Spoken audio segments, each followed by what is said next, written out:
রাস্তায় দাঁড়িয়ে ছেলেদের সাথে নষ্টামি করতে লজ্জা লাগে না? তোর এতটা অধঃপতন হয়েছে, আজকে তুই বাড়ি চল, তারপর দেখবি তোর হাল কি করি। স্যার, আপনি ম্যাডামকে ভুল বুঝছেন, উনি তো ফুল কিনতে এসেছে।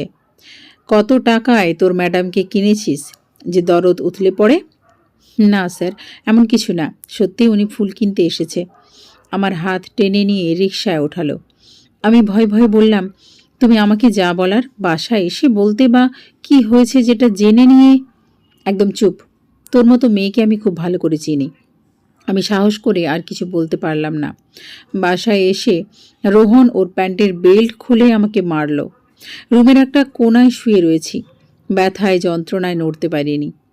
আমার 4 বছরের পিচ্চি মেয়েটা আমাকে জড়িয়ে ধরে বলে, আম্মু, আমি দুষ্টুমি করি বলে আব্বু তোমাকে মেরেছে, তাই না? আমি আর দুষ্টুমি করব না। মেয়েটাকে শক্ত করে বুকে জড়িয়ে ধরে বললাম, না মা, তুমি তো আমার লক্ষ্মী সোনা, চলো এখন খেয়ে নেবে। না আম্মু, আমার ক্ষুধা নেই, আমি ঘুমাই। না, একটু খেতে হবে। মেয়েটাকে খাইয়ে ঘুম পাড়িয়ে দিলাম। রোহানকে খেতে ডাকার জন্য ওর কাছে গিয়ে বললাম, খেতে এসো। তুই যা, আমি আসছি। আচ্ছা। রোহানকে খেতে দিয়ে আমি টেবিলের পাশে দাঁড়িয়ে আছি। তুই কি অ্যাবর্শন করবি না? না, তোকে ভালো মতো বলেছি অ্যাবর্শন কর, নয়তো বাঁচতে পারবি না। মরে যাব, তাও আমার সন্তানকে মেরে ফেলতে দেব না। অন্যের সন্তান আমার নামে চালিয়ে দিবি, সেটা আমি মেনে নিব না।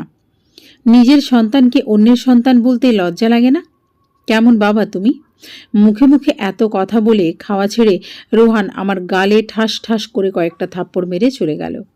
রাতে আমার খাওয়া হলো না, ব্যথার যন্ত্রণায় খুব জ্বর হলো। সকালে 1 গ্লাস পানি আমার মুখের উপর ছুঁড়ে মারল। নবাবজাদি, তুই এখনো ঘুমাস? রাতে কি অন্য কারো কাছে গিয়েছিলি? আমার মেয়ে রাফিসা বলল, আব্বু দেখো, আম্মু গায়ে অনেক জ্বর, ডক্টরের কাছে নিয়ে যেতে হবে।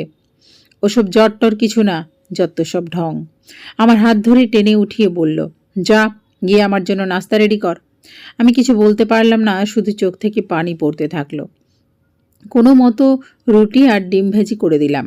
রোহন খেয়ে অফিসে যাওয়ার আগে বলল, সন্ধ্যায় রেডি থাকিস, তোকে হসপিটালে নিয়ে যাব, অ্যাবর্শন করব না। দরজায় লাথি মেরে রোহান চলে গেল। মনে পড়ে গেল 5 বছর আগে আমি প্রথম মা হওয়ার খবর রোহানকেই দিই। তখন ও খুশিতে সারা বাড়ি আমাকে কোলে তুলে নিয়ে ঘুরেছে। আমার মা, বাবা, শ্বশুর, শাশুড়ি তাদেরকে আমার কাছে এনে রেখেছে। ওর একটাই কথা ছিল যে পুরো 1 বছর আমাদের সাথে থাকতে হবে। আমার বাবা মা রোহানকে খুব ভালোবাসতো, তাই ওর কথা ফেলতে পারেনি। আর ওর বাবা মা গ্রামে থাকতে পছন্দ করে, তাও ছেলের খুশির জন্য থেকেছে। রোহান অফিসে গেলে একটু পর পর কল করে বলতো আমার অসুস্থ লাগছে কিনা, খাবার খেয়েছে কিনা, বাবু নড়াচড়া করছে কিনা, আরও কত কিছু।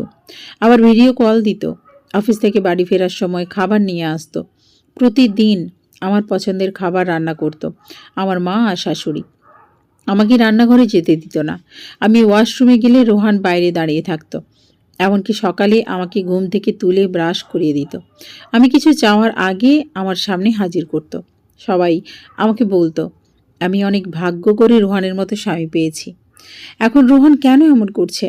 কেন আমাদের সন্তানকে পৃথিবীতে আসতে দিতে চায় না?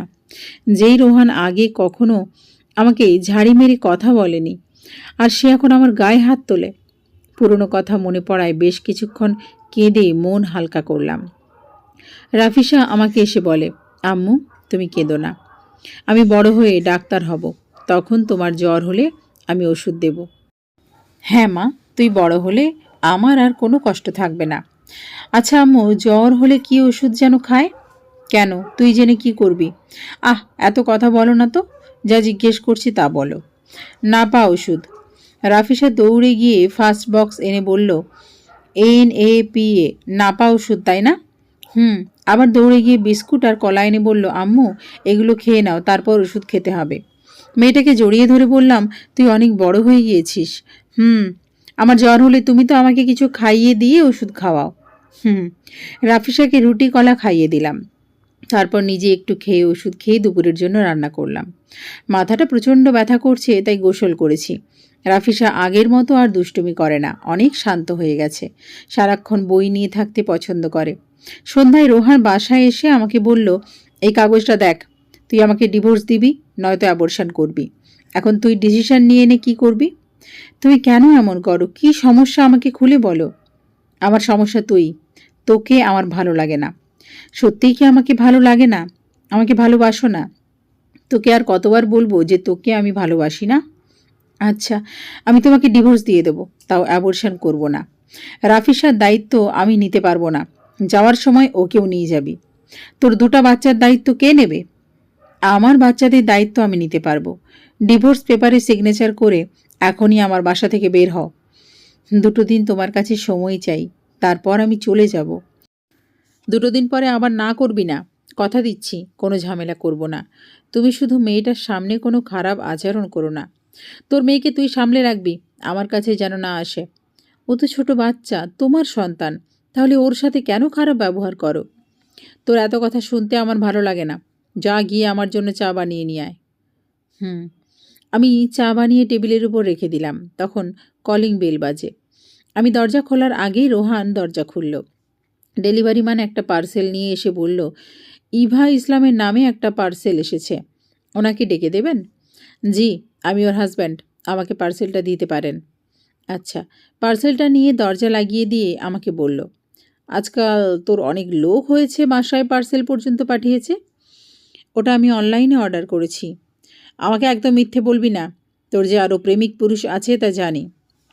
আমার প্রেমিক পুরুষ থাকলে তোমার কি? তুমি তো ডিভোর্স পেপারে সিগনেচার করে দিয়েছ। শুধু আমার সিগনেচার করা বাকি। তারপর তো আমাদের মধ্যে কোনো সম্পর্ক নেই। তুই আমার বাড়িতে থেকে আমার সাথে মুখে মুখে তর্ক করবি, এটা হতে পারে না। খুব বাড় বেড়েছিস।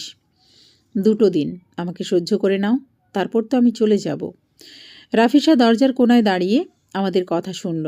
বলল, আম্মু, আমার 2 দিন পর কোথায় যাব আমরা? সুখের দেশে যাব।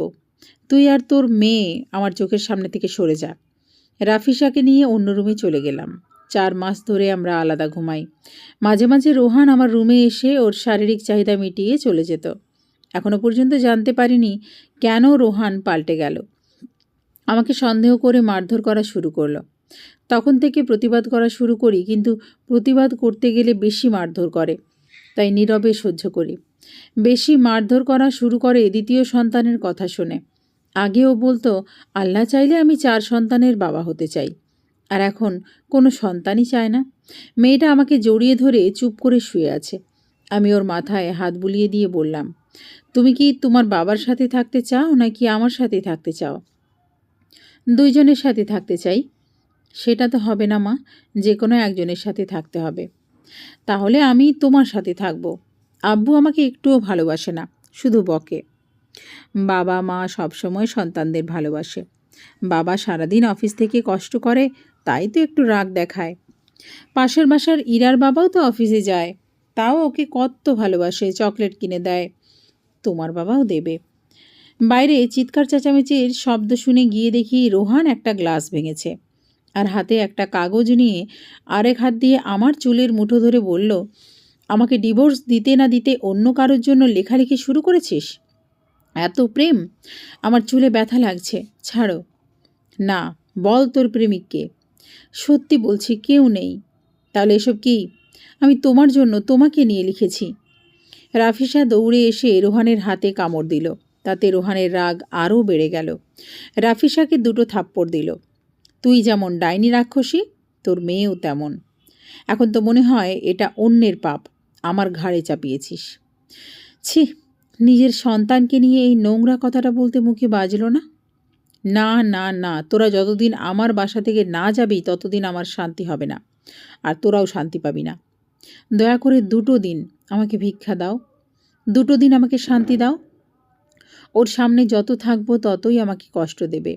তাই রুমে চলে যাবার জন্য পা বাড়ালাম, কিন্তু আমাকে আটকে দিয়ে বলল, টেবিলে খাবার দে। দিচ্ছি। রোহানের খাওয়া শেষে কোনো মতে রাফিসাকে খাইয়ে দিলাম। আমার খাওয়ার কোনো ইচ্ছে নেই, তাই শুয়ে পড়লাম। অনেক ঘুমানোর চেষ্টা করলাম, কিন্তু কিছুতে ঘুম এলো না। তাই রোহানের রুমের কাছে গিয়ে দাঁড়াতেই শুনতে পেলাম কার সাথে যেন হেসে হেসে কথা বলছে। আমি বুঝতে পেরেছি আমার ভালোবাসার মানুষটি আর আমার নেই, সে অন্যজনের হয়ে গেছে। কেন আমাকে ঠকালো? আমি তো ভালোবাসার কমতি রাখিনি। সব সময় ওকে খুশি করার জন্য যা করতে হয় তাই করেছি। তাহলে কেন এমন করলো? একটা বারও কি আমাদের সন্তানের কথা ভাবলো না? মনের মধ্যে হাজারো প্রশ্ন ঘুরপাক খাচ্ছে। কোনো কিছুর হিসেব মেলাতে পারছি না। কেঁদে কেঁদে সারা রাত পার করলাম। সকালে রান্নাঘরে বসে রুটি বানাচ্ছি, তখন কলিং বেলের আওয়াজ শুনে দরজা খুলে দেখি অনেক সুন্দরী একটা মেয়ে। রোহন কোথায়? ও ঘুমাচ্ছে, কিন্তু আপনি কে? আমি ওর হবু বউ।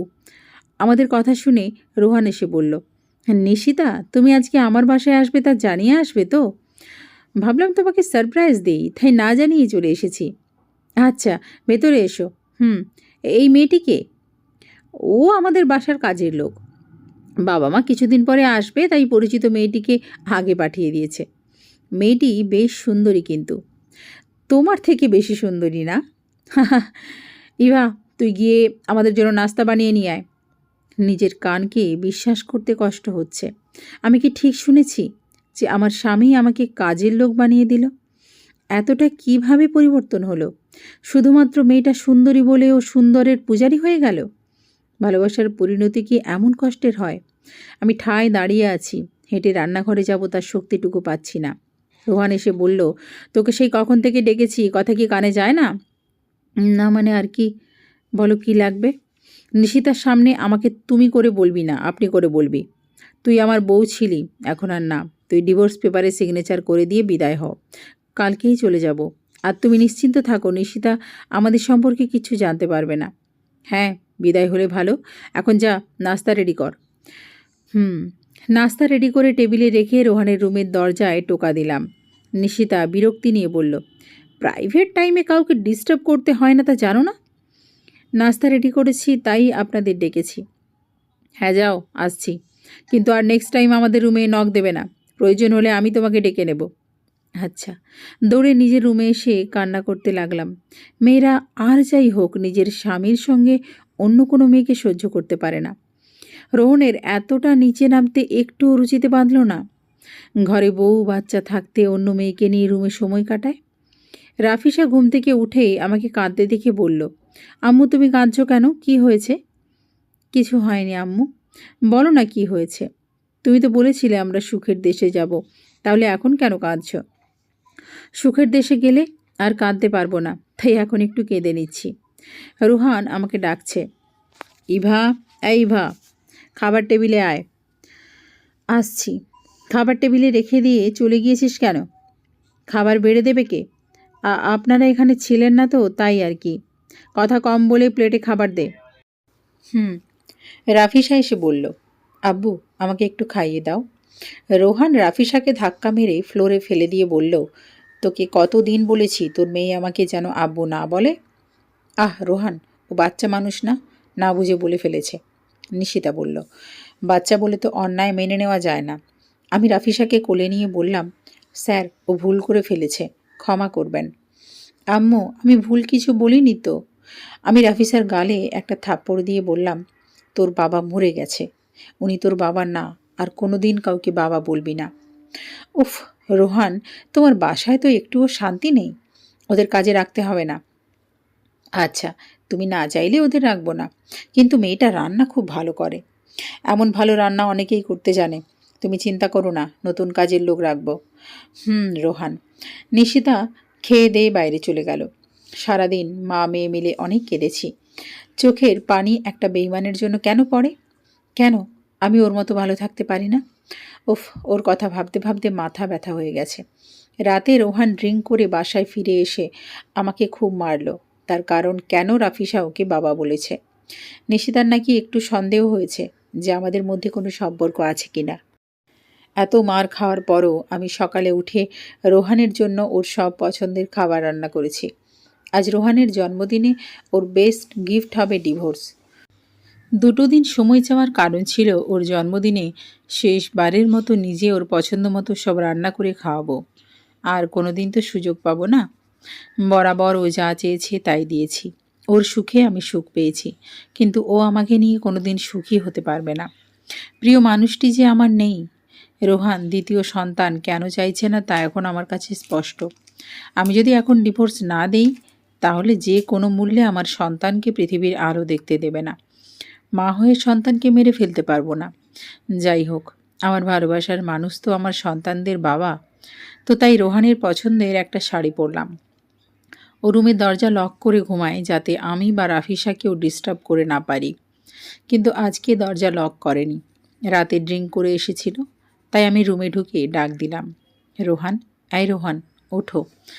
সাত সকালে তোর হয়েছে কি? চিল্লাচ্ছিস কেন? Many many happy returns of the day, happy birthday to you Rohan. কথাটা শুনে রোহান আমার দিকে কিছুক্ষণ তাকিয়ে রইল, তারপর বলল, এইভাবে রং চং লাগিয়ে সেজে দাঁড়িয়ে আছিস কেন? তোকে কে বলেছে আমার জন্মদিনে উইশ করতে? তোর মুখ দেখলে এমনিই দিন খারাপ যায়, আজকে না জানি কি হবে। আমাদের এত দিনের ভালোবাসা আর সন্তানদের জন্য কি আমরা একসাথে থাকতে পারি না? তুমি চাইলে সব হবে। না না না, পারি না, তোকে চাই না, আমি ডিভোর্স চাই। কিছু না বলে রোহানের রুম থেকে বেরিয়ে গেলাম। আমার রুমে এসে নিজেকে আয়নায় ভালো করে দেখতে লাগলাম যে আমি দেখতে খুব খারাপ, তাই স্বামীর মন পায়নি। এর মধ্যেই রাফিসা ঘুম থেকে উঠে আমাকে বলে, আম্মু, তোমাকে খুব সুন্দর লাগছে, প্রতিদিন তুমি এমন সুন্দর শাড়ি পরবে। হ্যাঁ মা, পরব। তুমি এখন যাও, ব্রাশ করে এসো, তারপর একটা জায়গায় নিয়ে যাব। আচ্ছা। রাফিসাকে রেডি করে নিজে রেডি হয়ে রোহানের রুমের কাছে গিয়ে বললাম, টেবিলে খাবার বেড়ে রেখেছি, খেতে এসো। যা, আসছি। রোহান ডাইনিং টেবিলে এসে বলল, তুই যতই আমার মন পাওয়ার জন্য এসব ন্যাকামি করিস, কোনো লাভ হবে না। আমি নিশিতাকে বিয়ে করব। তুই আজকে ডিভোর্স পেপারে সিগনেচার করে বিদায় হ। রোহানের সামনে ডিভোর্স পেপার এনে সিগনেচার করে দিলাম। সিগনেচার করার সময় ভেবেছিলাম রোহান বলবে সিগনেচার করো না, আমাকে ক্ষমা করে দাও, আবার নতুন করে সব শুরু করব। কিন্তু না, আমি বারবার ভুল করি। সিগনেচার করে দিয়েছি। এবার খুশি তো? এখন তোমাকে কিছু কথা বলি। মনে আছে আমি ফুল কিনতে গিয়েছিলাম, সেদিন আমাকে নষ্টামি বলেছ, কিন্তু সেটা আমি তোমার জন্য হয়েছি।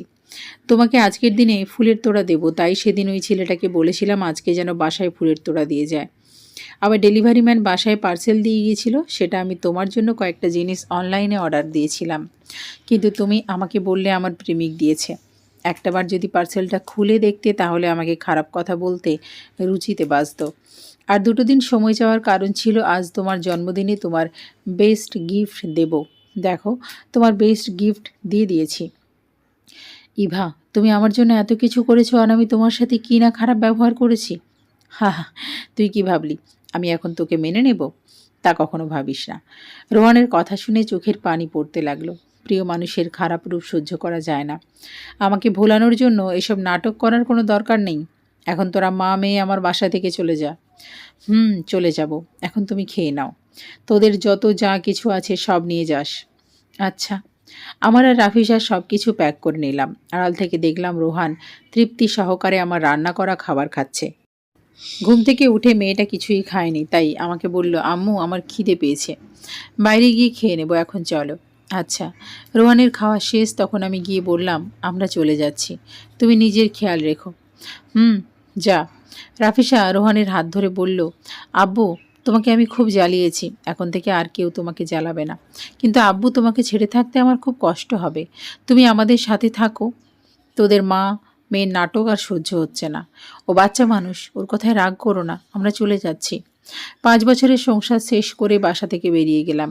ছোট মেয়েকে নিয়ে বাবার বাড়ি যাওয়া ছাড়া আর কোনো জায়গা নেই, তাই বাবার বাড়ির উদ্দেশ্যে রওনা দিলাম। রাফিসাকে পথে খাওয়ানোর জন্য কেক, কলা, পানি কিনে নিয়েছি। মেয়েটা বাসে উঠলে ঘুমিয়ে পড়ে, কিন্তু আমার যে ঘুম আসে না। পুরনো স্মৃতি বারবার মনে পড়ে যায়। রোহনের সাথে বিয়ের পর থেকে আমি বাবার বাড়িতে 2-3 দিনের জন্য বেশি থাকতে পারতাম না। একবার ও আমাকে বাস স্টপে পৌঁছে দিয়ে কান্না শুরু করলো। আমাকে ছাড়া থাকতে পারবে না, তাই ও আমার সাথে বাবার বাড়ি এলো। একটু চোখের আড়াল হলে ইভা ইভা বলে চিল্লাপাল্লা শুরু করতো। আর আজ সারা জীবনের জন্য ওকে ছেড়ে চলে এলাম, তাও কষ্ট পেল না। ভালোবাসার পরিণতি কি শুধু একতরফাই কষ্ট পায়? অন্যজন সুখে থাকে, এটা কেমন নিয়তি? ওর হাজারো স্মৃতি ভাবতে ভাবতে বাবার বাসায় পৌঁছে গেলাম। কলিং বেল বাজাতেই মা দরজা খুলল। মাকে দেখে নিজেকে কন্ট্রোল করতে পারিনি। মাকে জড়িয়ে ধরে কেঁদে দিলাম। কি হয়েছে তোর? তুই কাঁদছিস কেন? বাবা এসে রাফিসাকে কোলে নিয়ে বলল, নানু ভাই, তোমার আম্মু এত কাঁদছে কেন? আমরা বাবাকে ছেড়ে চলে এসেছি। মা আমাকে ভেতরে নিয়ে গিয়ে সোফায় বসালো। আমি শুধু কেঁদেই যাচ্ছি, কিছু বলার মতো অবস্থায় নেই। মা এক গ্লাস পানি খাইয়ে বলল, একটু শান্ত হ মা, তারপর খুলে বল তোর কি হয়েছে। নিজেকে একটু শান্ত করে রাফিসাকে বললাম, তুমি একটু নানুর রুমে গিয়ে শুয়ে থাকো, নয়তো ক্লান্ত হয়ে পড়বে। রাফিসা বাধ্য মেয়ের মতো চলে গেল। তারপর মা বাবাকে সব কিছু বললাম। বাবা মা দুজনেই কষ্ট পেয়েছে। আমি তাদের আদরের একমাত্র মেয়ে। আমার সব কথা শুনেছে, কোনোদিন আমার অমতে কিছু করেনি, এবং আমিও তাদের সব কথা শুনে মেনে চলেছি। আর আমি আজ সুখী হতে পারিনি। আমার 2 ভাই আছে, তারাও বিয়ে করে সুখী আছে, আমার বাবা মায়ের সাথে থাকে। একজন শ্বশুর বাড়িতে গিয়েছে আর অন্যজন আমার ফুফির বাসায় গিয়েছে। আমি এসেছি শুনে ওরা কালকে চলে আসবে, কিন্তু আমি ভাবছি কি করে 2টো সন্তান নিয়ে থাকবো, কি করে খরচ চালাবো। সারাদিন রাত বাবা মা আমাকে অনেক বুঝিয়েছে, তারা আমার পাশে আছে। পরের দিন ভাইয়া ভাবিরা বাসায় আসলো। তোদের সংসারে এত ঝামেলা হয়েছে যে শেষ পর্যন্ত ডিভোর্স দিয়ে দিয়েছিস, আর আমাদের জানানোর প্রয়োজন বোধ করিসনি? বড় ভাই বলল, হ্যাঁ, আমরা সবাই বুঝিয়ে বললে হয়তো রোহান তোর সাথে থাকতো। ছোট ভাই বলল, কম চেষ্টা তো করিনি ওর সাথে থাকার জন্য, আর তোমরা যেন ওর সাথে এসব নিয়ে কথা না বলো তা আমাকে স্পষ্ট করে জানিয়ে দিয়েছে, তাই তোমাদের অপমান করতে চাইনি। একমাত্র আদরের বোন, তোকে কোনোদিন একটা থাপ্পড় পর্যন্ত দেয়নি, আর ও তোর সাথে এত নিষ্ঠুর ব্যবহার করেছে, আর তুই আমাদের অপমানের কথা চিন্তা করে কিছু না জানিয়ে ভুল করেছিস। আমি মনে করি ইভা তোমাদের না জানিয়ে কোনো ভুল করেনি, কারণ কোনো মেয়েই চায় না তার বাবার বাড়ির লোকজনকে শ্বশুরবাড়ির কেউ অপমান করুক। বড় ভাবি বলল, তোমাদের কিছু বলতে গেলে আমার উপর, রাফিসার উপর নির্যাতন বেশি হতো। তোমারও ভাবতে পারবে না রোহানের খারাপ রূপ কতটা ভয়ানক। রোহানের বাবা মায়ের সাথে কথা বলল। ওনার ছেলের এত সাহস হয় কিভাবে যে আমার মেয়ের গায়ে হাত তোলে, এমনকি দুধের বাচ্চার গায়ে হাত তুলতেও ছাড়েনি। না বাবা, ওর বাবা মা এসব কিছুই জানে না। ওনারা খুব ভালো। তাদের ছেলে খারাপ হয়ে থাকলে তাদের তো কোনো দোষ নেই। ওদের তো ডিভোর্স হয়ে গেছে। এখন আমাদের কোনো অধিকার নেই রোহান ভাইয়ের সাথে এসব বিষয়ে কথা বলার। আর যে নিজে থেকে সংসার করতে চায় না তাকে হাজারবার বুঝিয়ে কোনো লাভ হয় না। এখন থেকে ইভা শুধু ওর সন্তানের কথা ভেবে নিজেকে শক্ত করবে। ছোট ভাবি বলল, আমি ওদের কথায় শুধু কান্না করলাম। আল্লাহ বোধহয় আমাকে পুরোপুরি একা করে দেয়নি। আমার পরিবার আমার পাশে আছে। মা আমাকে বুকে জড়িয়ে বলল, মা তুই কোনো চিন্তা করিস না, আল্লাহ যা করে ভালোর জন্যই করে। আমরা সবাই তোর সাথে আছি। সকাল থেকে এসে শুধু কথা শুনে যাচ্ছি। খাওয়া দাওয়া যে করতে হবে তা কি কারো মনে আছে? সবাই খেতে এসো। আমি কিছু খাবো না, এখন একটু ঘুমোবো। শোনো বাপু, আমাদের বাসায় থাকতে হলে আমাদের কথা শুনে চলতে হবে। এখন খেতে চলো। ছোট ভাবি বলল, তুই বিকেলে রেডি থাকিস, ডক্টরের কাছে নিয়ে যাব। না ভাইয়া, 2 দিন পরে যাব। মন মেজাজ একদম ভালো লাগছে না। এবার তোর কথা শুনলাম, এরপরে আর না। আমার খাওয়ার কোনো ইচ্ছে নেই, তাও মা জোর করে খাইয়ে দিল। রাফিসার খেলার সাথী তিন্নি তিয়াসকে পেয়ে খুব খুশি। ও ভাবে ওর বাবা কিছুদিন পরে আমাদের নিতে আসবে, কিন্তু ওর ভাবনা যে সত্যি হওয়ার না। তিন্নি বড় ভাইয়ের মেয়ে, 4র্থ শ্রেণীতে পড়ে, আর তিয়াস ছোট ভাইয়ের ছেলে, 2য় শ্রেণীতে পড়ে। আমি শুয়ে শুয়ে ভাবছি রোহানের সাথে প্রথম দেখা। ওর বাবা মা, কাকা কাকি, মামা মামি, বন্ধুরা সবাই আমাকে দেখতে এসে এনগেজমেন্ট হলো। বাবা মাকে বলেছিলাম তাদের পছন্দ করা ছেলেকে বিয়ে করব। তাই দেখতে এসে এনগেজমেন্টে কোনো আপত্তি করিনি। সেদিন আমি লাল রঙের শাড়ি পরেছিলাম, আর ও কালো রঙের শার্ট। সুন্দর মানুষদের কালো রঙের বেশি সুন্দর লাগে। দুইজনে আলাদাভাবে কথা বলতে গেলাম, তখন ও বলল, আপনি পরিবারের চাপে পড়ে বিয়ে করবেন না। যদি নিজের ইচ্ছে থেকে বিয়ে করতে চান তাহলে আমার সাথে বিয়ে হবে, নয়তো না। না, আমি কারো চাপে পড়ে বিয়ে করতে যাচ্ছি না, নিজের ইচ্ছে। তাহলে আমারও বিয়ে করতে সমস্যা নেই। আপনার পছন্দের কেউ আছে নাকি? আরে না না, আপনাকে পছন্দ করে বিয়ের প্রস্তাব দিয়েছি। আমাকে আপনি আগে থেকে চিনেন কিভাবে? আপনি কলেজ থেকে বাড়ি ফিরছিলেন, তখন আপনাকে দেখে ভালো লাগে। তারপর আপনি যে রিকশায় ছিলেন ওটা ফলো করে আপনার বাড়ির ঠিকানায় পেয়ে যাই। হতেও তো পারতো আমি বাসায় না এসে অন্য কোথাও গেলাম। সেখানেও কি আপনি আমাকে ফলো করে যেতেন? যাওয়ার দরকার হলে অবশ্যই যেতাম। ও আচ্ছা, ওভাবে হাসবেন না, বুকে লাগে। এত সুন্দর হাসি। দরজার পাশে দাঁড়িয়ে ওর একটা বন্ধু বলল, আর কত কথা বলবি? বাসর রাতের জন্য কিছু কথা তুলে রাখ, এখন চল। সবাই তোদের জন্য অপেক্ষা করছে। চল। কয়েকদিনের মধ্যে আমাদের বিয়ে হয়ে গেল। কত সুন্দর ছিল 5 বছরের স্মৃতিগুলো। ভালোবাসাও কোনো কমতি ছিল না। একে অপরের ছায়া হয়ে থাকতাম সব সময়। বাসর রাতেও আমাকে একটা ব্রেসলেট দিয়ে বলেছিল সারা জীবন যেন হাতে রাখি। আমার হাতে এখনও আছে, শুধু মানুষটি নেই। রাফিসা আমার কাছে এসে বলল, আম্মু দেখো, আমাকে এতগুলো চকলেট চিপস দিয়েছে। কে দিয়েছে? তাকে চিনি না তো। তোমাকে বলেছি না যে অপরিচিত কেউ কিছু দিলে নেবে না? উনি তো নানাদের বাসায় এসেছে, তারপর আমাকে দেখে এইসব দিয়েছে। এমন কে এসেছে, চলো তো গিয়ে দেখি। 6 বছর পরই তিহান ভাইয়ের সাথে দেখা। আগের থেকে বেশ পরিপাটি হয়েছে।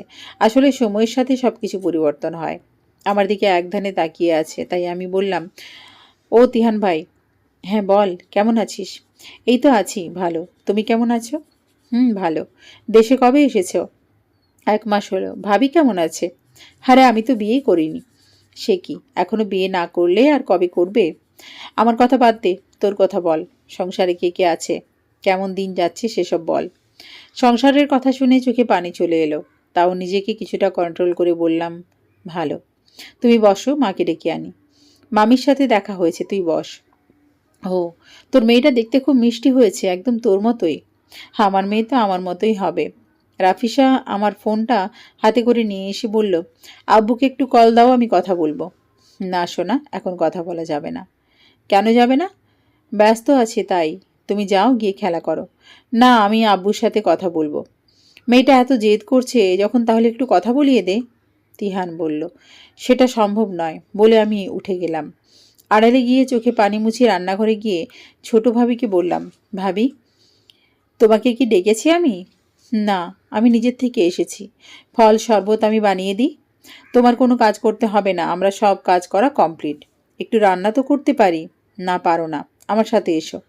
তিহান ভাইয়া দেশে আসার পর আজ প্রথম আমাদের বাসায় এসেছে, তাই আজকে না খেয়ে যেতে পারবে না। বাসায় রান্নাবান্নার আয়োজন চলছে, কিন্তু আমাকে কোনো কাজ করতে দিচ্ছে না। আমার 4 মাসের প্রেগনেন্সি চলছে। এর মধ্যেও আমার স্বামী গায়ে হাত তুলত, আর পরিবারের কেউ আমাকে সামান্য কাজও করতে দেয় না। প্রতিটা পরিবার যদি মেয়েদের অসহায় সময়ে শক্তি দেয়, তাহলে মেয়েরা সব কষ্ট ভুলতে সক্ষম। ও হ্যাঁ, আপনাদের বলতে ভুলে গিয়েছি, তিহান হচ্ছে ইভার মামাতো ভাই। তিহান আসার কারণে সবার ভালো লেগেছে। তিহান খুব মিশুকে, যার জন্য সবাইকে অতি সহজে আপন করে নেয়।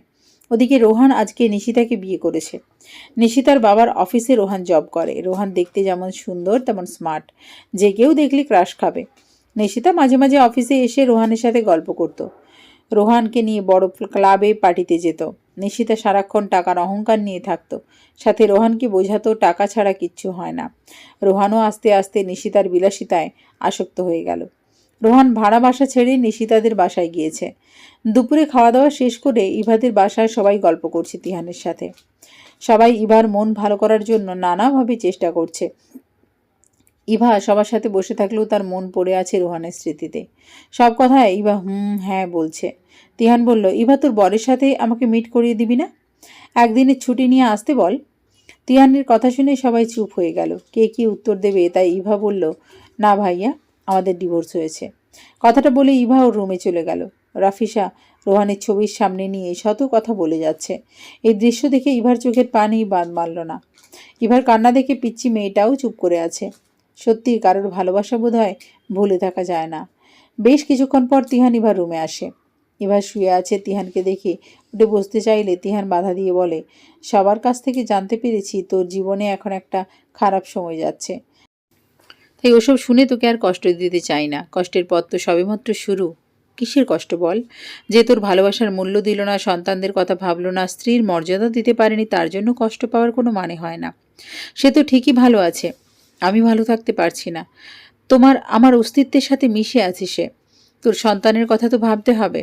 পারছি না। যে মানুষটা আমাকে ছাড়া অন্য কিছু বুঝতো না, সেই চেনা মানুষ অচেনা হয়ে গেল। তুই নতুন করে সব শুরু কর, দেখবি ভালো থাকবি হয়তো কোনো একদিন।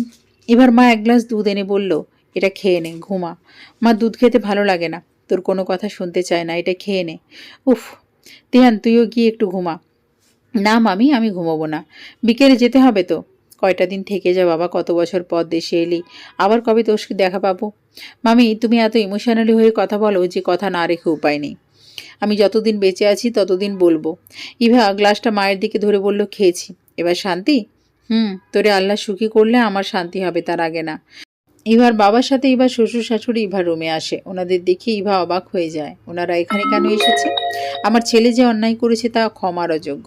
আমার ছেলে হয়ে আমি তোমার কাছে ক্ষমা চাইছি। তোমার জীবনটা নষ্ট হয়ে গেল, তাতে তো আমি কিছু করতে পারলাম না। তবে আমি তোমাকে দোয়া করি তুমি যেন সুখী হও, আর মাঝে মাঝে আমাদের সাথে কথা বলো, আর নাতিদের সাথে দেখা করতে দিও, এটাই আমার অনুরোধ। রোহানের বাবা আমাকে এই কথাগুলো বলে কান্না করে দিল। তিনি অনেক অনুতপ্ত বোধ করছে। তার কান্না দেখে আমিও কান্না করে দিলাম। রোহানের মা বলল, এই সময় একটুও কাঁদবে না। যে তোমাকে ঠকিয়েছে সে ভালো আছে, তার জন্য একটু চোখের পানি ফেলবে না। তোমার কষ্ট হলে তো আমার নাতি নাতনিদের কষ্ট হবে। বুড়ো বয়সে ওরা তো আমাদের শক্তি হবে। একটা মাত্র ছেলে থাকতেও এখন নেই। আমার মা বলল, আপনাদের সাথে রোহান যোগাযোগ করতে চাইতে যোগাযোগ করবেন, শত হলেও তো আপনাদের ছেলে। আমার মেয়ের যা ক্ষতি হওয়ার হয়ে গেছে তা ফিরিয়ে আনা যাবে না। সন্তানেরা ভুল করলেও তাদের অস্বীকার করা যায় না। আপা, আমরা অনেক ভাগ্য করে আপনাদের মতো পরিবার পেয়েছি, বউ পেয়েছি, কিন্তু আমার ছেলে সেটা বুঝল না। আপনার এত কিছুর পরেও আপনাদের সাথে ভালো ব্যবহার করছেন, তাতে আমরা কৃতজ্ঞ। না মা, আপনারা নিজেদের দোষী ভাববেন না। যা হয়েছে সব আল্লাহর ইচ্ছেতে হয়েছে। আপনারা শুধু আমার জন্য দোয়া করবেন যেন আমার সন্তানদের ভালোভাবে মানুষ করতে পারি। হ্যাঁ মা, তোমাদের জন্য সব সময় দোয়া করি। রাফিসা আমার কাছে ঘুমাচ্ছিল। সবার কথার আওয়াজ শুনে ঘুম থেকে উঠে গেল। দাদা দাদিকে দেখে খুব খুশি হয়েছে। কিছুক্ষণ আমাদের সাথে সময় কাটিয়ে বিকেলে ওনারা চলে গেল। সারাদিন সবার সাথে থেকে ভালো লেগেছে। সন্ধ্যায় সবাই চা খেয়ে টিভি দেখতে বসেছে। আমার টিভি দেখতে একদম ভালো লাগে না, তাই নিজের রুমে শুয়ে আছি। সেই রোহানের স্মৃতিতেই চলে গেলাম। 5 বছরের স্মৃতিতে কম কিছু নেই, এগুলো ভুলে থাকা সম্ভব না। রোহান অফিসে থাকাকালীন সময়ে মাঝে মাঝে ভয়েস মেসেজ দিত, লক্ষ্মী সোনা পাখিটা, এখন খেয়ে নাও, আমি খেয়েছি, আজকে শাড়ি পরে রেডি থেকো, ঘুরতে নিয়ে যাব, খুব মিস করছি আমার মিষ্টি বউটাকে। ভয়েস মেসেজগুলো শুনছি আর চোখের পানি পড়ছে। তিহান ভাইয়া আমার রুমে এসে বলল, দেখ যে হারে আমাদের দেশে ঝড় বৃষ্টি হচ্ছে তাতে সবাই দুর্ভোগে পড়েছে, তুই আর চোখের পানি দিয়ে ঘরে বন্যা তৈরি করিস না। ভাইয়া, আমার ভালো লাগছে না, তুমি এখন মজা করো না তো। তোকে যে ভালো থাকতে হবে, নয়তো আমি ভালো থাকতে পারবো না। আমাকে নিয়ে এত ভেবো না, যাও সবার সাথে গিয়ে গল্প করো, আমি তোর সাথে গল্প করব। আচ্ছা শুনি তো, কী এমন গল্প করবে? ছোটবেলায় আমি একবার গাছ থেকে পড়ে হাত পা ভেঙে গিয়েছিল। আম্মু সারাক্ষণ খেয়াল রাখতো আমার কখন কি দরকার পড়ে। স্কুলে গেলেও আম্মু স্কুলে গিয়ে বসে থাকতো। আমি ব্যথা পেয়ে কান্না করলে আমার কষ্ট দেখে আম্মু কাঁদতো। সন্তানেরা ভালো না থাকলে বাবা মাও ভালো থাকে না। দেখ, রাফিসা অসুস্থ হলে তোর কত কষ্ট হয়, ঠিক তেমন মামা মামিরও তোর জন্য কষ্ট হয়। তোর জীবন তো এখনও পড়ে আছে। আল্লাহ তোকে কম কিছু দেয়নি। তোর পরিবার আছে তোর সাথে, একটা মিষ্টি মেয়ে আছে, আবার একজন তোর কোল আলো করে আসবে, ছোট্ট হাত দিয়ে তোকে আদর করবে, দুটো বাচ্চা সারাক্ষণ তোকে মা মা বলে ডাকবে। এর থেকে তোর আর কী চাই? তুই আল্লাহর কাছে তোর সকল অভিযোগ বলবি, উনি তোকে ভালো রাখবে। তিহানের কথা শুনে চোখে পানি চলে এলো। সত্যিই তো আমাকে আল্লাহ অনেক কিছু দিয়েছে। হ্যাঁ ভাইয়া, তুমি একদম ঠিক বলেছ। আমি ভালো থাকবো, আর কারোর জন্য কষ্ট পাবো না।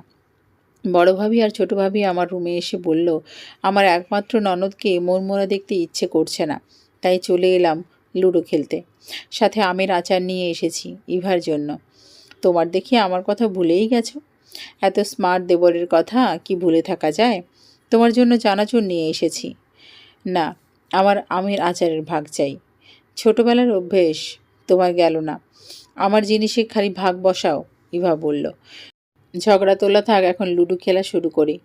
4 জন মিলে লুডো খেলে কখন যে সময় পার করলাম সেটা বুঝতে পারিনি। রাতে খাওয়া শেষ করে ঘুমোতে গেলাম। রাফিসা আমাকে জড়িয়ে ধরে ঘুমালো। আজকে মাও আমার সাথে ঘুমাবে। আমার মাথায় হাত বুলিয়ে দিচ্ছে। কখন যে ঘুমিয়ে গেলাম নিজেও বুঝতে পারিনি। সকালে ফুফি এলো, মানে তিহানের মা। সবার থেকে আমাকে একটু বেশি ভালোবাসে। তা নিয়ে তিহান ভাইয়ার সাথে কত ঝগড়া হতো। তিহান ভাইয়াকে ডাকতে গেলাম, দেখি সে এসে ঘুমাচ্ছে, তাই ডাক না দিয়ে চলে আসবো।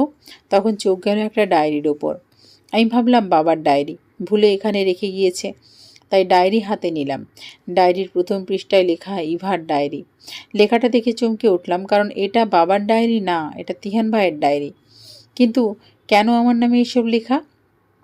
কৌতূহল হলো, তাই ডায়েরি নিয়ে নিজের রুমে আসবো। তখন শুনতে পেলাম ফুফি বাবাকে বলছে, ইভাকে আমার ছেলের বউ করতে চাই। ভাইয়া, আপনি আমার আবদারটা রাখেন। কথা শুনে খুব রাগ হলো। কেন সব সময় আমার সাথে এমন হচ্ছে? আমি আর কারো ভালোবাসায় জড়াতে চাই না। রুমে এসে দরজা লক করে ডায়েরি নিয়ে বসে পড়লাম। তিহান ইভার ফুফাতো ভাই, ভুলে হয়তো মামার ভাই বলা হয়েছে, ভুল ত্রুটি ক্ষমা করবেন। তোকে সেই ছোট্টবেলা থেকে ভালোবাসি। তুই কি আমার ভালোবাসা বুঝিস না? তোর মুখে ভাইয়া ডাকটা একদম সহ্য হয় না। তোকে খুব বেশি ভালোবাসি। তুই হাসলে মনে হয় আমি খুব সুখী। আজকে অনেক সাহস নিয়ে তোকে প্রপোজ করতে গিয়েছিলাম, কিন্তু শুনলাম তুই বিয়ে করতে রাজি হয়েছিস। চলে যাচ্ছি প্রিয় মানুষকে ছেড়ে। এত বছর পরে তোকে দেখতে পেয়ে যতটা ভালো লেগেছে ঠিক তত বেশি কষ্ট পেয়েছি তোকে কষ্ট পেতে দেখে। খুব ইচ্ছে করছে তোকে বউ করে পৃথিবীর সুখ এনে দিই, কিন্তু আমি যে নিরুপায়। তিহানের ডায়েরিতে হাজারটা কথা লেখা আছে শুধুমাত্র ইভাকে নিয়ে।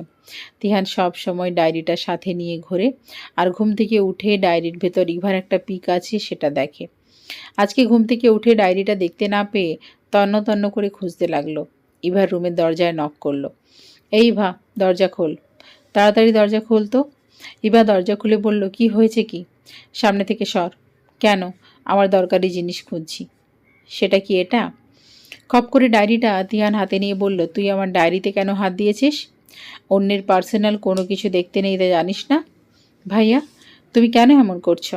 তুমি কেন বোঝো না তোমার জীবন নষ্ট হয়ে যাবে? আমার জীবন নিয়ে তোকে ভাবতে হবে না। আগে কোনো দিন ভাবিসনি, এখন ভেবে করবি কি? যত সব। তিহান রাগে গজগজ করতে করতে চলে গেল। ইভা খাটের উপর ধপাস করে বসে পড়ে। এসব কি হচ্ছে? এত বছর পর কেন তিহান ভালোবাসার কথা জানলাম? শুধুমাত্র আমার জন্য তিহান ভাইয়া সবাইকে ছেড়ে দূরে থাকে, আবার এখন আমার জন্য কষ্টও পাচ্ছে। আমি তার চোখের সামনে থাকলে বেশি কষ্ট পাবে। না, আমি দ্বিতীয়বারের মতো কারো ভালোবাসায় জড়াবো না। আমি চলে গেলে সবাই ভালো থাকবে। তিহানের মা ইভার মাথায় হাত রাখতে ইভা ভাবনার জগৎ থেকে বেরিয়ে বলে, কিছু কি বলবে? তোকে কিছু কথা বলবো, মন দিয়ে শোন। যে স্বামী তোকে প্রেগনেন্ট অবস্থায় ডিভোর্স দিয়েছে তাকে কেন আঁকড়ে ধরে বেঁচে থাকবি? প্রেগনেন্ট অবস্থায় ডিভোর্স দেওয়া যাবে না। সন্তান পৃথিবীতে আসা পর্যন্ত অপেক্ষা করে ডিভোর্স দিতে পারবে, কিন্তু সে তোকে এতটুকু সময় দেয়নি। সন্তানকে অস্বীকার করেছে। তোর এখনও অনেক দূরের পথ চলা বাকি। সিঙ্গেল মাদার হয়ে বেঁচে থাকা অনেক কঠিন। সমাজ তোকে ভালোভাবে থাকতে দেবে না। প্রতিদিন তোকে লড়াই করতে হবে, তাতে তোর সন্তানদের উপর খারাপ প্রভাব পড়বে। তাই আমি তোকে আমার ছেলের বউ করতে চাই। না ফুফি, এটা হয় না। কেন হয় না? তোর কি মনে হয় তিহান কি তোকে ভালোবাসবে না? তিহান ভাইয়া আমাকে এখন ভালোবাসলে সেটা হবে আমাকে দয়া করে ভালোবাসা, আর আমার সন্তানদের কখনো বাবার ভালোবাসা দিতে পারবে না। সমাজে অনেক কথা বলবে। না রে মা, তিহান তোকে সত্যিই খুব ভালোবাসে। তোর সন্তানদেরও কখনো বাবার অভাব বুঝতে দেবে না। তুই রাজি হয়ে যা মা। না না, এটা হয় না। ইভার মা এসে বলল, আমার তো তোর ভালো চাই আমরা, তুই সুখী হবি। না মা, এসব হয় না। আমি কি তোমাদের কাছে বোঝা হয়ে গেছি? তোর মাকে এভাবে বলিস না, কষ্ট পাবে। তোদের কোনো দোষ নেই। আমি নিজে চেয়েছি তোকে বউ করতে। তোমাদের কারোর কথা আমার ভাবতে হবে না। এখন আমাকে একা থাকতে দাও। ফুফি আর মা চলে গেল। রাফিসার খেলার সাথী পেয়ে আমাকে জ্বালায় না, আগের মতো আবদার করে না, আম্মু এটা এনে দাও, ওটা করো। এখন সে বুঝে গেছে তার মা কিছু করতে পারবে না, কিন্তু আমার সামনের দিনগুলো সন্তানদের নিয়ে থাকতে হলে কিছু করতে হবে। এমন অবস্থায় কিছু করা যাবে না বলে আমাকে তিহান ভাইয়ার ঘাড়ে চাপিয়ে বিদায় করতে চাইছে। তারা কেন বোঝে না আমি কারো মায়ায় জড়িয়ে থাকতে চাই না। ভাবতে ভাবতে প্রচণ্ড মাথা ব্যথা করছে, তাই শুয়ে রয়েছে। কিছুক্ষণ পর বড় ভাইয়া এসে বলল, বিকেলে রেডি হয়ে থাকিস, তোকে ডক্টরের কাছে নিয়ে যাব। আচ্ছা। সকালের ওই ঘটনার পর থেকে তিহান ভাইয়ের সাথে দেখা হয়নি। বিকেলে রেডি হয়ে ডক্টরের কাছে যাব, তখন তিহান ভাইয়ের সাথে দেখা। আমার সাথে কোনো কথা না বলে চলে যেতে লাগলো। তখন বড় ভাইয়া বলল, তিহান, তুই কোথাও যাচ্ছিস? হ্যাঁ ভাইয়া, সামনের রাস্তার কাছে একটু ঘুরতে। তাহলে তুই ইভাকে নিয়ে ডক্টরের কাছে যা। আচ্ছা। অনিচ্ছা সত্ত্বেও তিহান ভাইয়ার সাথে গেলাম। যাওয়ার পথে কোনো কথা বলিনি। ডক্টর দেখিয়ে আসার পথে ফুচকা দেখে খেতে ইচ্ছে করলো, কিন্তু সাহস করে কিছু বললাম না। তিহান রিক্সা থামাতে বলে। গিয়ে অনেক ফুচকা কিনে আনলো। বাসায় এসে সবাই একসাথে ফুচকা খেতে লাগলাম। তখন আবার সেই এক প্রসঙ্গ শুরু হলো, তিহানের সাথে বিয়ে নিয়ে। রুমে এসে নিজের আর রাফিসার টুকিটাকি জিনিস গুছিয়ে রাখলাম। রাতে খাওয়া দাওয়া শেষ করে সবাই ঘুমোতে গেল। আমার চোখে ঘুম নেই, সবাই ঘুমোবে সেই অপেক্ষা করছি। এই বাড়িতে থাকলে কেউ আমাকে শান্তিতে থাকতে দেবে না, তাই আজকে রাফিসাকে নিয়ে চলে যাব। সবাই ঘুমিয়ে গেছে, এখনই পালানোর সময়। রাফিসা ঘুমাচ্ছে, তাই ওকে কোলে নিলাম আর এক হাতে ব্যাগ নিয়েছি। প্রেগনেন্ট অবস্থায় রাফিসাকে কোলে নিতে কষ্ট হচ্ছে, তাও কিছু করার নেই। সন্তানদের ভালোর জন্য এতটুকু কষ্ট সহ্য করতে হবে। রুমের দরজা আস্তে করে খুলে বেরিয়ে মেইন দরজার কাছে গিয়ে দরজাটা খুললাম। তখন আমার বাবা বলল, তুই এত রাতে কোথায় যাচ্ছিস? তুমি এখনো ঘুমোওনি কেন? আমরা কি তোর কেউ হই না? এতটা পর হয়ে গেলাম যে তোর সন্তানদের নিয়ে বাড়ি থেকে চলে যাচ্ছিস? আমরা কি তোর কোনো ক্ষতি চাচ্ছি নাকি? না বাবা, এভাবে বলো না। আমার জন্য তোমাদের কোনো অসুবিধায় ফেলতে চাই না।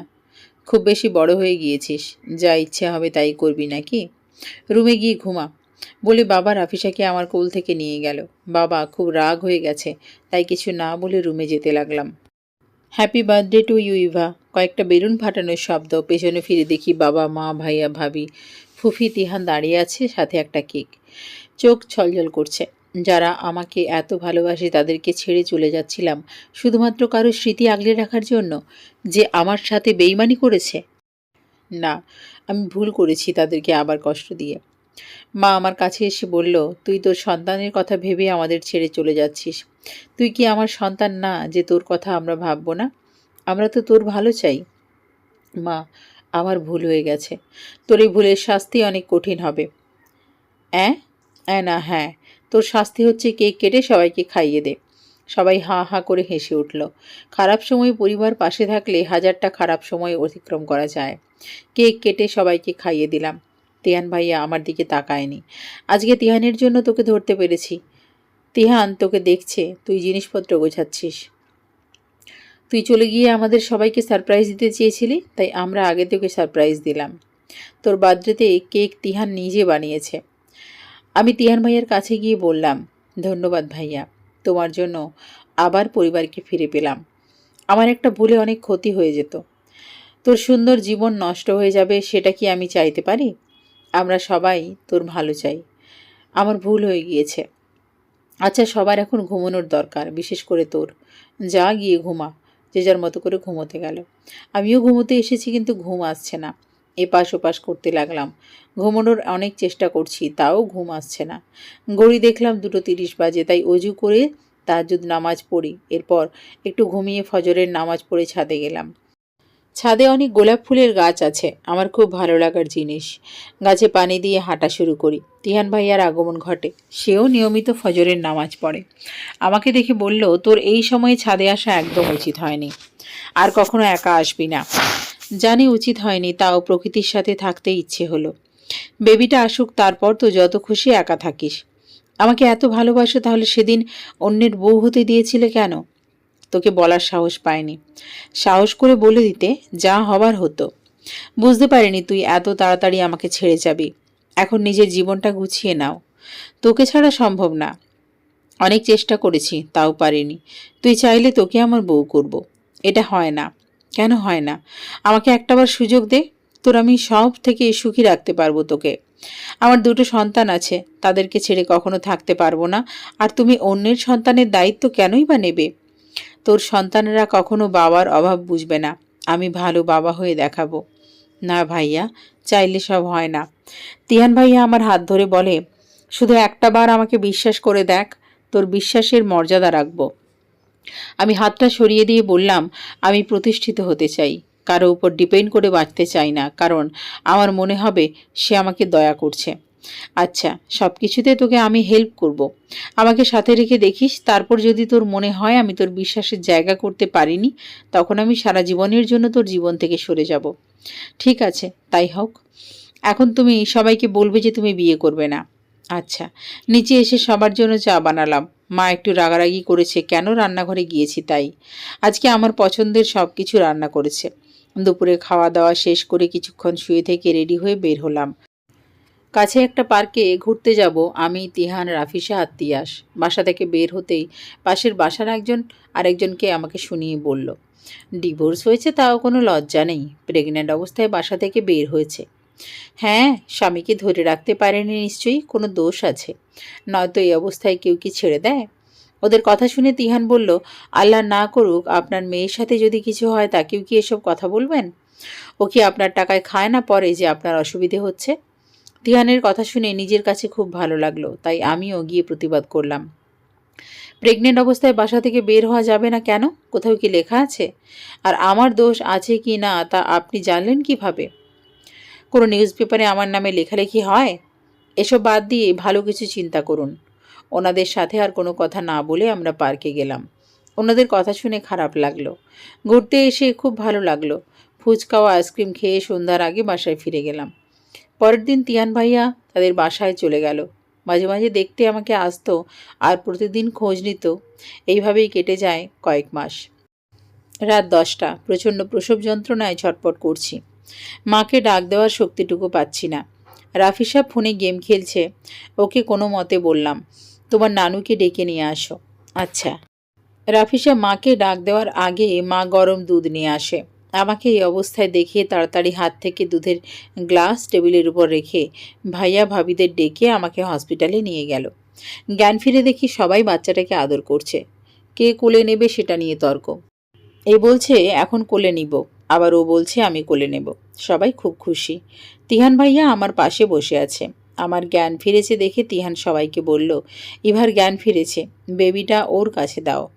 মা এসে আমার কাছে বেবি দিল। ছেলেটার মুখ দেখে সব কষ্ট এক নিমেষে ভুলে গেলাম। অনেক রাত হয়েছে, তাই সবাই কিছুক্ষণ থেকে বাসায় চলে গেল। রাতে তিহান একা থেকেছে। খুব সকালে ঘুম ভেঙে গেছে। চোখ গেল তিহানের দিকে। ও চেয়ারের সাথে হেলান দিয়ে ঘুমোচ্ছে। মানুষটা সত্যি আমার জন্য অনেক করেছে।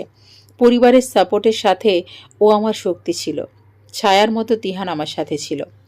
অনেকবার মনে করেছি ও আমাকে দয়া করছে, কিন্তু না, আমার ভুল ভেঙেছে। তিহান যা করছে সব মন থেকে ভালোবেসে করেছে।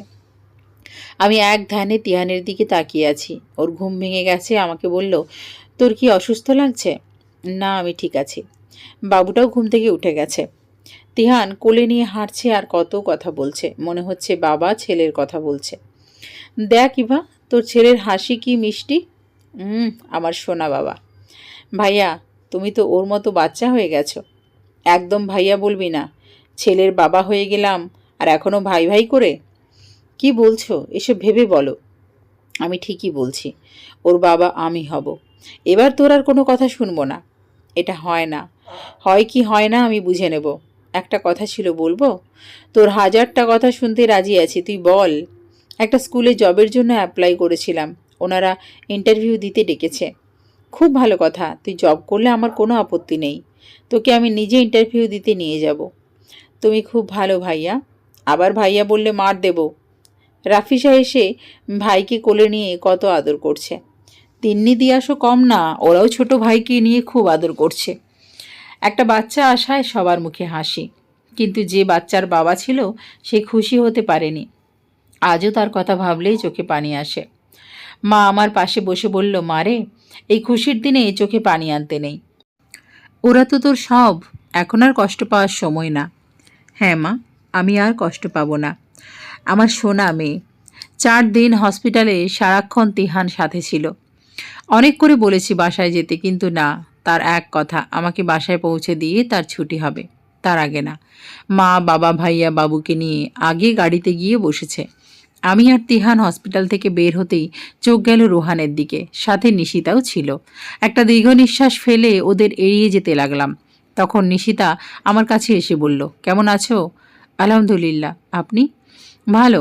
সামান্য একটা কাজের মেয়ে হয়ে এত নামি দামি হসপিটালে কি করছো? সেটা আপনার না জানলেও চলবে।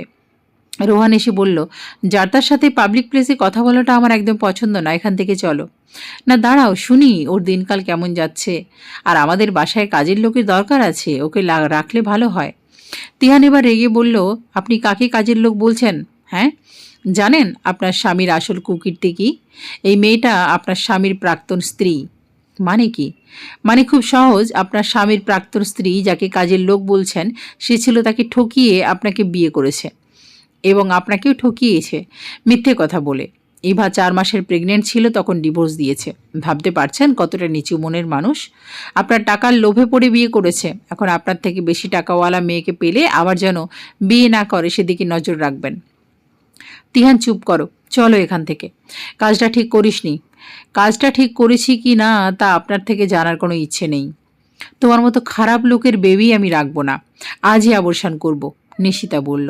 নিশিতা রেগে চলে যাচ্ছে, পেছনে রোহানও যাচ্ছে। তোমার এতটা রাগ হওয়ার দরকার ছিল না। ওদের মতো করে তো ওরা ভালো ছিল।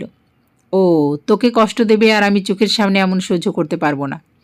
উপরে আল্লাহ একদিন ঠিক শাস্তি দেবে তো। আমিও চাই ওর কঠিন শাস্তি হোক। শাস্তির আগুন তো তুমি শুরু করিয়ে দিলে। এটা ওর প্রাপ্য ছিল। বাসায় সারাক্ষণ বাচ্চাদের হই হুল্লোড় লেগে আছে। তিহান বাসায় এসে কিছু সময় ঘুমিয়ে আবার লেগে পড়েছে বাচ্চাদের সাথে খেলতে। ফুফি এসে বলল, জানিস ইভা, গত 6 বছরে তিহানকে এরকম খুশি দেখিনি। তোর বাচ্চাদের নিয়ে আমার ঘর খুশিতে ভরে দে মা। ফুফি, তুমি আবার শুরু করলে? মরার আগে তোদের সুখী দেখতে চাই। আমার কথাটা শোন। আচ্ছা, তোমার কথা শুনবো, এখন আমার মাথায় হাত বুলিয়ে দাও তো, আমি ঘুমাবো। দিচ্ছি। 3 দিন পরে রোহানের মা বাবা দেখতে এসেছে। তারাও খুব খুশি হয়েছে। রোহানের সাথে তাদের কোনো সম্পর্ক নেই। রাতে বাবা আর ফুফি আমার রুমে এসে বলল, 10 দিন পরে তোর আর তিহানের বিয়ে হবে। আমার কথা নড়চড় হবে না। না বাবা, আমার একটু সময় চাই। তোকে অনেক সময় দেওয়া হয়েছে, আর সময় দিতে পারবো না। তিহান এসে বলল, ওকে বিয়ের জন্য জোর করতে হবে না। আমি আমেরিকা চলে যাচ্ছি খুব তাড়াতাড়ি। ইভাকে আমরা সবাই অনেক বুঝিয়েছি, অনেক সময় দিয়েছি। এখন আমার পক্ষে কিছু করা সম্ভব না, তাই বিদেশে চলে যাব। না বাবা, তুই বিদেশে যাস না, আমরা সবাই আছি তো। ইভা ঠিক বিয়েতে রাজি হবে। না মামা, জোর করে কারো মন পেতে চাই না। যে এতদিনে আমাকে বুঝল না, সে আর কখনো বুঝতে পারবে না। মা, সকালে আমরা বাসায় চলে যাব, রেডি থেকো। তিহান রুম থেকে বেরিয়ে গেল। এবার ফুফি বলল, তোকে আর আমি জোর করব না। জোর করে কোনো সম্পর্কে সুখী হওয়া যায় না, তাই তোর ইচ্ছের বিরুদ্ধে বিয়ে করতে হবে না। তোকে আমরা সবাই সুখী দেখতে চেয়েছি, কিন্তু তুই আমাদের বিশ্বাস করতে পারলি না।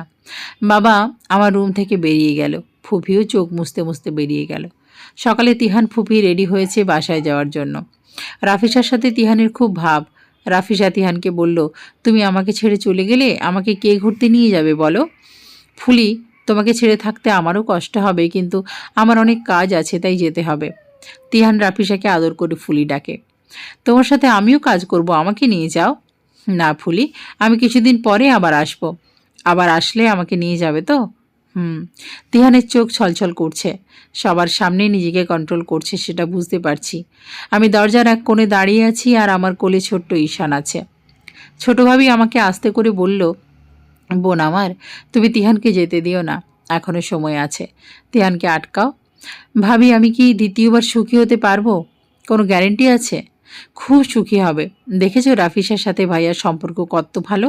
মনে হয় বাবা চলে যাচ্ছে তাই মেয়ে কাঁদছে, আর বাবাও মেয়ের জন্য কাঁদছে। বড় ভাবি বলল, ইভা যাও, তিহানকে আটকাও। আচ্ছা, তোমাদের সবার কথা রাখলাম। তিহান শেষবারের মতো ঈশানকে কোলে নেওয়ার জন্য আমার কাছে এসে বলল, ঈশানকে একটু কোলে নেব। নাও। ঈশান কোলে নিয়ে খুব আদর করলো। তখন আমি সাহস করে বললাম, সারা জীবন বাচ্চাদের বাবার আদরে বড় করতে পারবে? তিয়ান আমার কথা শুনে একগাল হাসি দিয়ে বলল, সত্যিই তুই চাস আমি ওদের বাবা হই? চাই। তুমি তোমার ফুলি আর পুচুর বাবা হও।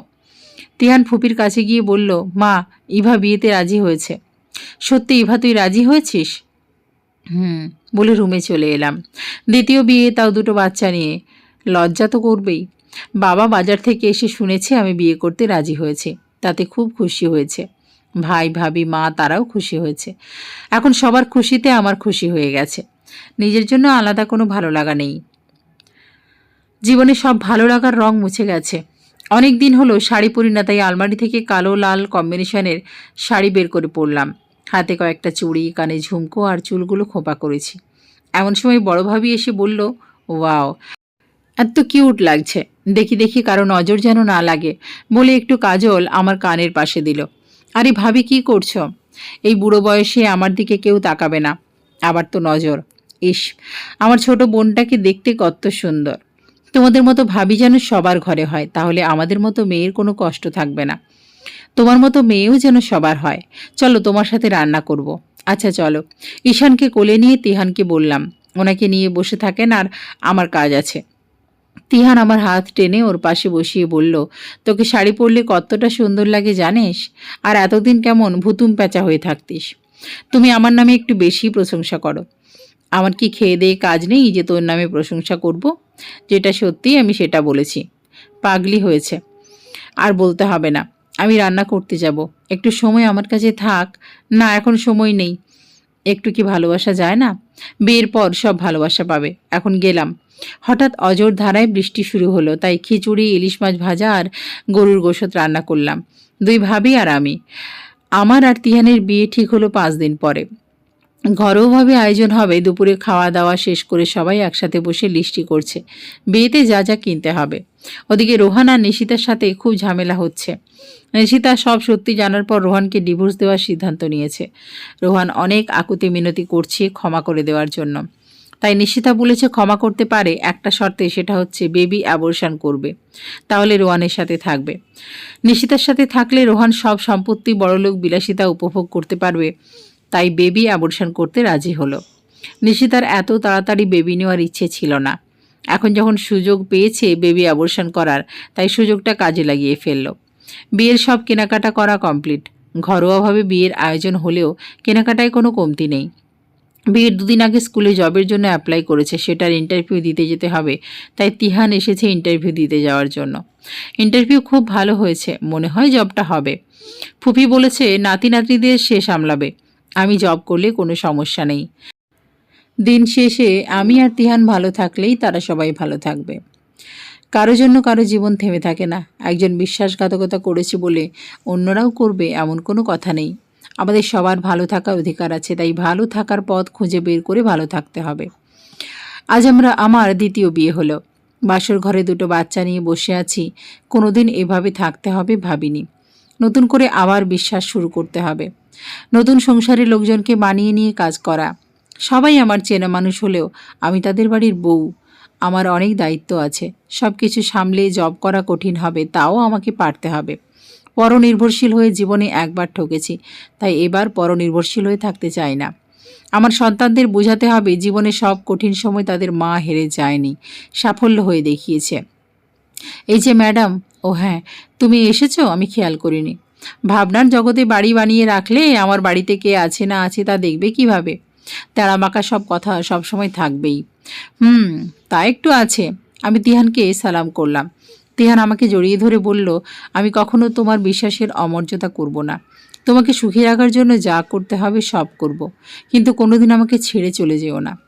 তিহানের স্পর্শ অস্তিত্বে লাগলো। কেন জানি তাকে মন থেকে মেনে নিতে পারলাম না, তাই ওকে ছাড়িয়ে বললাম, শুধু আমার সন্তানদের বাবার ভালোবাসা দিলেই খুশি হব।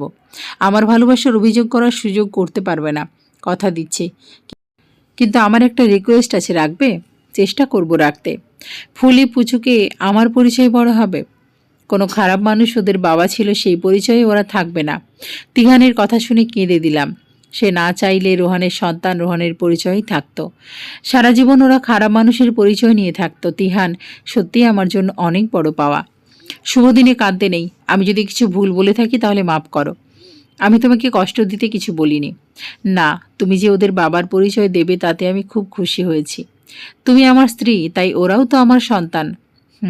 পুচকেটা ঠিক করে শুয়ে দেবে তো? দেখো কেমন কাঁধ হয়ে ঘুমিয়ে আছে। বলে তিহান ঈশানকে ঠিক করে শুয়ে দিল। রাফিসা অনেক আগেই ঘুমিয়ে গেছে। ম্যাডাম আবার কোথায় হারিয়ে গেলেন? কোথাও না, এখন ঘুমিয়ে পড়ো। খাট বড় আছে, আমি কি এখানে ঘুমোতে পারি? অবশ্যই পারো। আমি জানি তুমি আমাকে মন থেকে স্বামী হিসেবে মানতে পারোনি, তাই তুমি যতদিন না চাইবে আমি জোর করে স্বামীর অধিকার খাটাবো না। ঘুমাও। তিহান আর আমার মাঝখানে রাফিসা ঈশান ঘুমিয়ে আছে। সারা দিনের ক্লান্তিতে তাড়াতাড়ি ঘুমিয়ে গেলাম। এদিকে তিহানের চোখে ঘুম নেই। ভালোবাসার মানুষকে কাছে পেয়েও সে অনেক দূরে।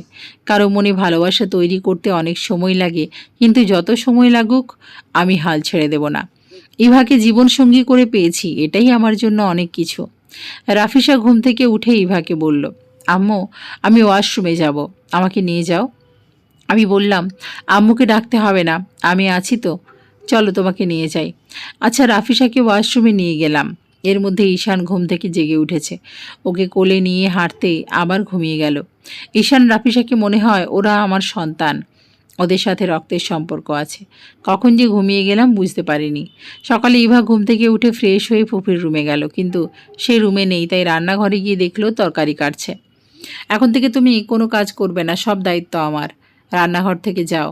আরে আমি তোকে একটু সাহায্য করে দিই, এখন একা এত কাজ করা ঠিক না। ফুপি, তুমি শুধু আমাকে বলে দাও কোথায় কী কী আছে, তাহলেই হবে। তুই আমাকে ফুপি ডাকবি না, আম্মা ডাকবি। আস্তে আস্তে অভ্যেস করব, এখনই বল। আম্মা যান। হয়েছে। ফুপি আর আমি দুজনে মিলে সকালের নাস্তা রেডি করলাম। তিহান ঘুম থেকে উঠে ফ্রেশ হয়ে ডাইনিং টেবিলে নাস্তা করার জন্য আসে। তখন কলিং বেলের আওয়াজ পেয়ে দরজা খুলে দেখে পাশের বাসার কয়েকজন আন্টিরা এসেছে। আসসালামু আলাইকুম, সবাই কেমন আছেন?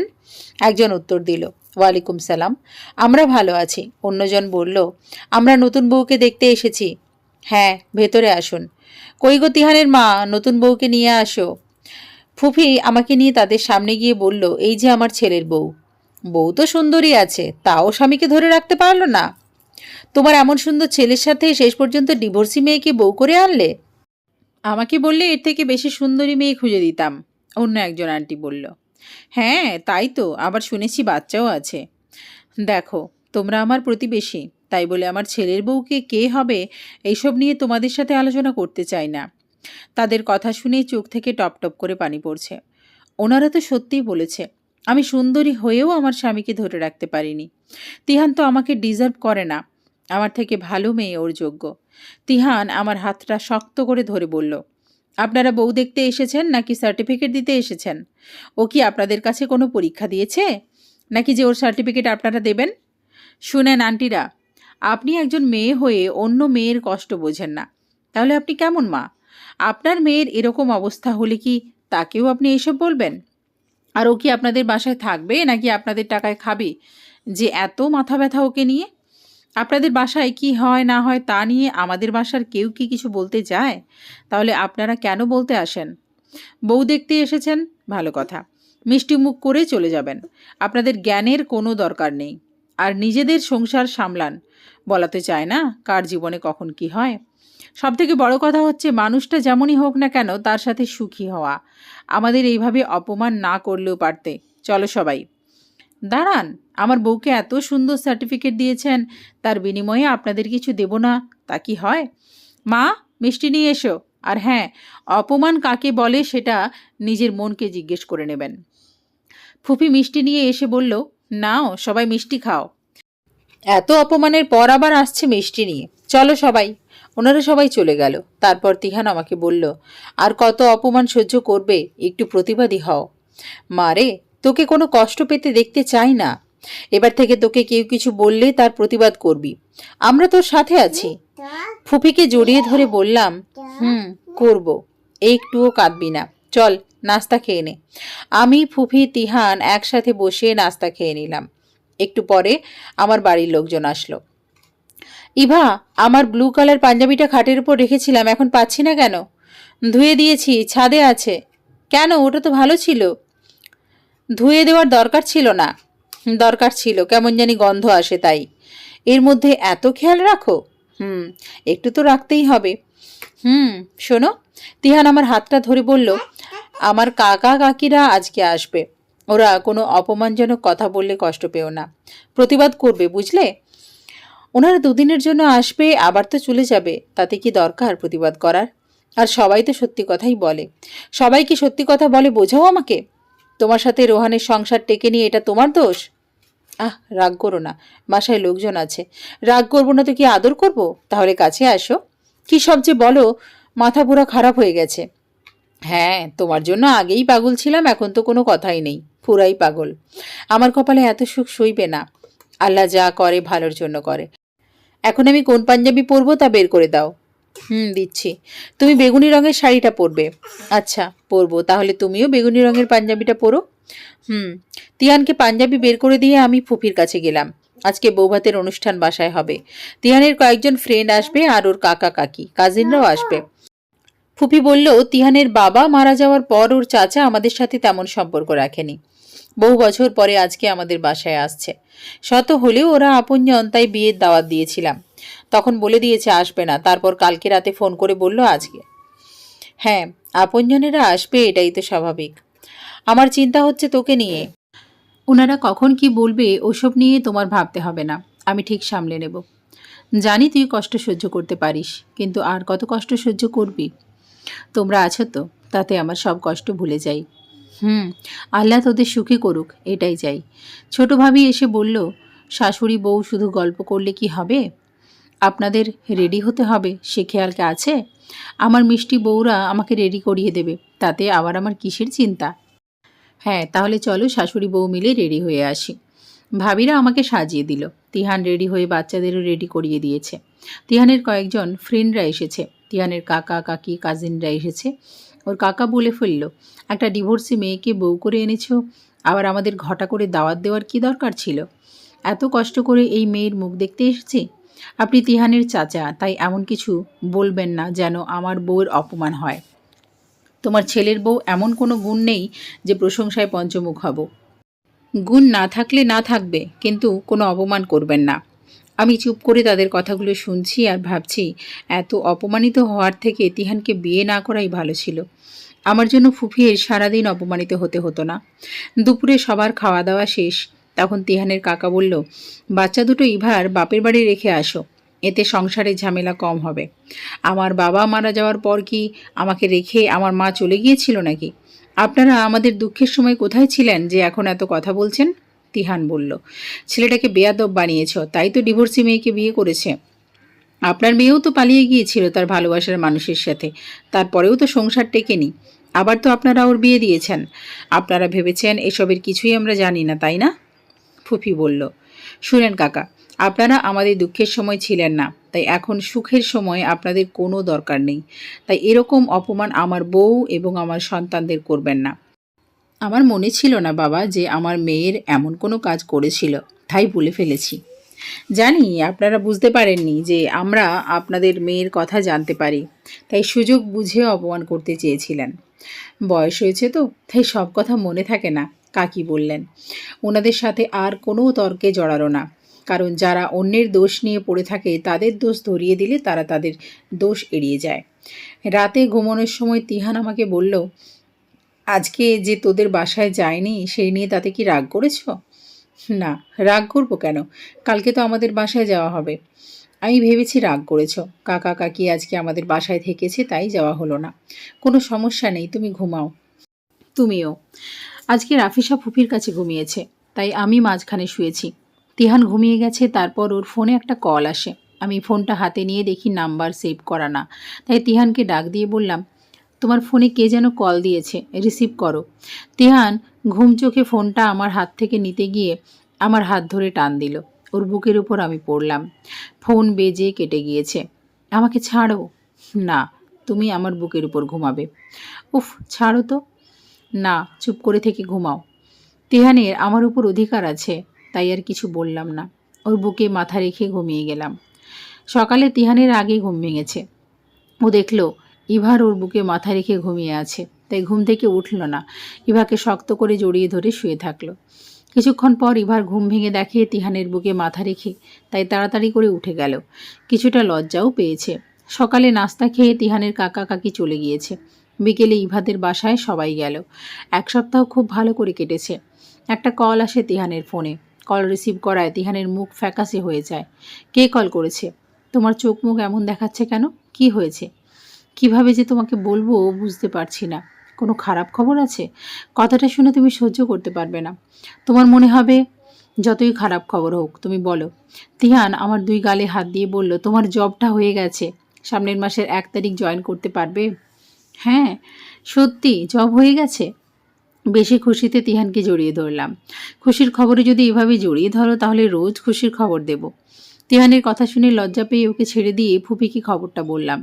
শুনে তো খুশি হলো আর বলল রাতের জন্য বিরিয়ানি রান্না করবে। বাবা মাকে কল করে জানিয়েছে, তারাও অনেক খুশি। সবাই আমাকে ভালো রাখার জন্য আপ্রাণ চেষ্টা করে। অনেক ভাগ্য করে শ্বশুরবাড়ি বাবার বাড়ি পেয়েছি। সমাজে যেসব ডিভোর্সি মেয়ে আছে তাদের ভাগ্য আল্লাহ যদি আমার মতো করে দিত তাহলে তাদের কোনো কষ্টই থাকতো না। বিকেলবেলা তিহান ঈশান ঘুমাচ্ছে আর আমি রাফিসা ফুফি ছাদে গল্প করছি এবং অনেক গাছ আছে সেগুলো পরিচর্যা করছি। রাফিসা হঠাৎ বলে উঠল, আম্মু দেখো, এই মেয়েটা কত কিছু কিনে এনেছে। আজ আমার বাবা থাকলে আমাকেও অনেক কিছু কিনে দিত। আমি ওর এমন কথার উত্তর কী দেব বুঝতে পারছি না। বাবা মায়ের অভাব তো কেউ পূরণ করতে পারে না। আমাকে চুপ থাকতে দেখে ফুফি বলল, আমার মিষ্টি দাদুর কি লাগবে বলো, আমি কিনে এনে দেব। আমি এই মেয়েটার মতো নিজে দোকানে গিয়ে আমার যা পছন্দ তাই কিনব। আচ্ছা, আমি তোমাকে দোকানে নিয়ে যাব। সত্যি নানু, তুমি নিয়ে যাবে? হুম, তবে আমাকে দাদু বলবে, নো নানু। ওকে? ওকে। এর মধ্যে তিহান ঈশানকে কোলে নিয়ে এসে বলল, এই যে আপনার আরেক নাতি যে ঘুম থেকে উঠে গেছে, তার কি খেয়াল আছে? হ্যাঁ, আমার 2 নাতি নাতনিদের আদর করতে হবে তো, দে আমার কাছে। এই নাও। তিহান আমার কাছে এসে বলল, কি তোমার মন খারাপ? না না, তুমি মিথ্যে বলছো। মুখ দেখলে বোঝা যায় তোমার মন খারাপ। চা খাবে? এনে দেব? কথা না ঘুরিয়ে সত্যি বলো। রাফিসা ওর বাবার কথা বলেছে। কোনোদিনও ওর বাবার অভাব পূরণ হওয়ার না। তুমি চিন্তা করো না, একদিন ঠিক আমি ওর বাবার জায়গা নিতে পারবো। হলে ভালো। ফুচকা খাবে? না, তোমার এখন বাইরে যেতে হবে না। আর ওই দেখো রাস্তার ওখানে ফুচকার দোকান এসেছে। থাক, অন্য একদিন খাবো। কেন, তুমি কি আমার কাছে সুখ খুঁজে পাও না? আমি কি তোমাকে ভালো রাখার যোগ্য না? এসব বলো না।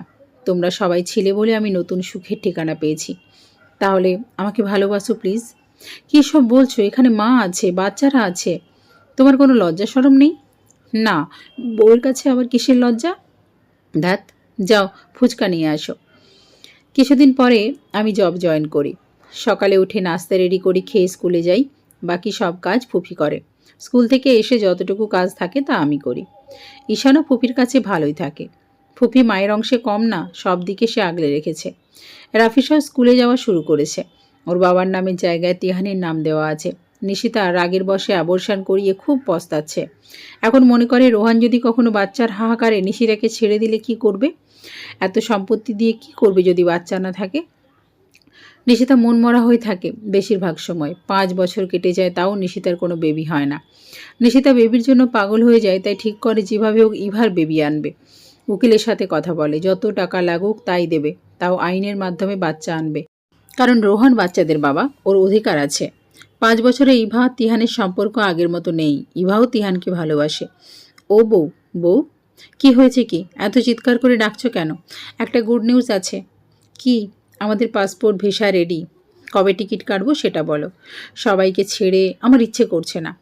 কয়েক বছর পর পর দেশে আসবো তো, তাও ভালো লাগবে না। আমরা আরও দুটো পুচকুসোনা লাগবে, তাহলে তোমারও ভালো লাগবে। ইস, এখন বাচ্চারা বড় হয়ে গেছে, অতটাও বড় হয়নি। উফ, এখন হঠাৎ করে। চুপ বলে তিহান আমার ঠোঁটে নিজের ঠোঁট ডুবিয়ে দিল। দুজনে পবিত্র ভালোবাসায় আবদ্ধ হলাম।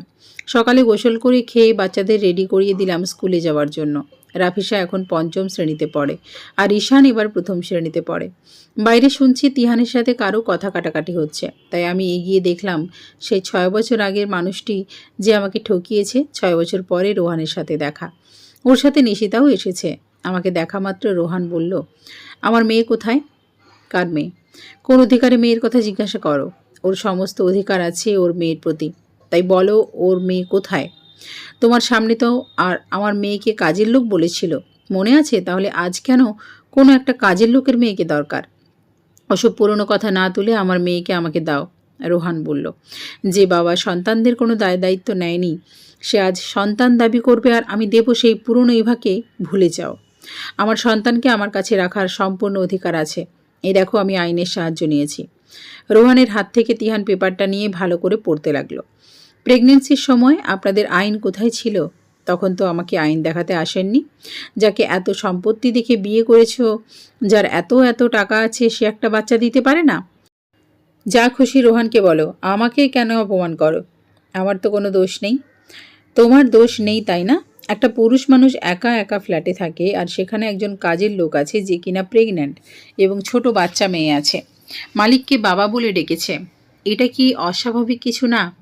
তারপর কি বলবে তুমি? একটুও কিছু বুঝতে পারোনি? একটা সুখের সংসার ভেঙে দিচ্ছ তুমি। ইভা, এই পেপারটা দেখো। আমি তিহানের হাত থেকে পেপারটা নিয়ে ছিঁড়ে টুকরো টুকরো করলাম। পেপারটা ছিঁড়ে ফেললে কেন? ওটার কোনো দরকার নেই। এখন আমার বাসা থেকে আপনারা বিদায় হন। আমাদের অপমান করা হচ্ছে কিন্তু। এখনো ঘাড় ধাক্কা দিয়ে বের করিনি, এটা তোমাদের কপাল। তোমার এত বড় সাহস আমাদের ঘাড় ধাক্কা দিয়ে বের করার কথা বলো? গলা নামিয়ে কথা বলেন। এটা আমার বাসা, আর আমার স্ত্রীর সাথে কেউ খারাপ ব্যবহার করলে তাকে ছেড়ে দেব না। স্কুলে যেতে লেট হয়ে যাচ্ছে, তাই রাফিসা ঈশান ড্রয়িং রুমে আসে আমাকে ডাকতে। আম্মু, স্কুলে যেতে লেট হচ্ছে, তো চলো যাই। তুমি ভাইকে নিয়ে ওপরে যাও, আমি একটু পরে আসছি। রাফিসা, এই দেখো, আমি তোমার আব্বু। তোমাকে আমার সাথে নিয়ে যেতে এসেছি। তুমি আমার আব্বু না, আমার আব্বু এই তো। রাফিসা তিহানের হাত ধরে বলল, না, তোমার আব্বু এই লোকটা না। তোমার মতো পচা লোক কারো আব্বু হয় না। শুনেছে তো, এখানে তোমার কোনো মেয়ে নেই। যেভাবেই হোক নেক্সট টাইম আমার মেয়েকে আমি নিয়ে যাব, রোহান বলল। সে গুড়ে বালি। রোহান নিশিতা চলে গেল। আমার অস্থির লাগছে, কেমন যেন মনে হচ্ছে আমার সন্তানকে এই বুঝি হারিয়ে ফেলি। রাফিসা ঈশানকে আজকে স্কুলে যেতে দিলাম না এবং নিজেও গেলাম না। আমার খুব বেশি খারাপ লাগছে, তাই তিহান লেবুর শরবত বানিয়ে এনে বলল, শরবতটা খাও, তোমার ভালো লাগবে। কিন্তু কতদিন আমি ওদের সাথে লড়াই করব? ওরা আমাদের শান্তিতে থাকতে দেবে না। আর মাত্র 10 দিন ওয়েট করো, তারপর আমাদের ওরা খুঁজে পাবে না। কেন?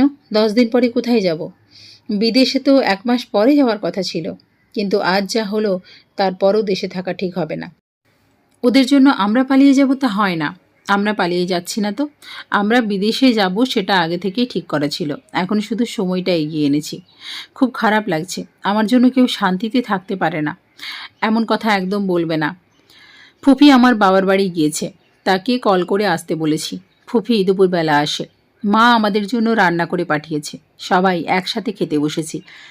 আমি খেতে পারছি না। কেমন না কেমন না ভালো লাগে না।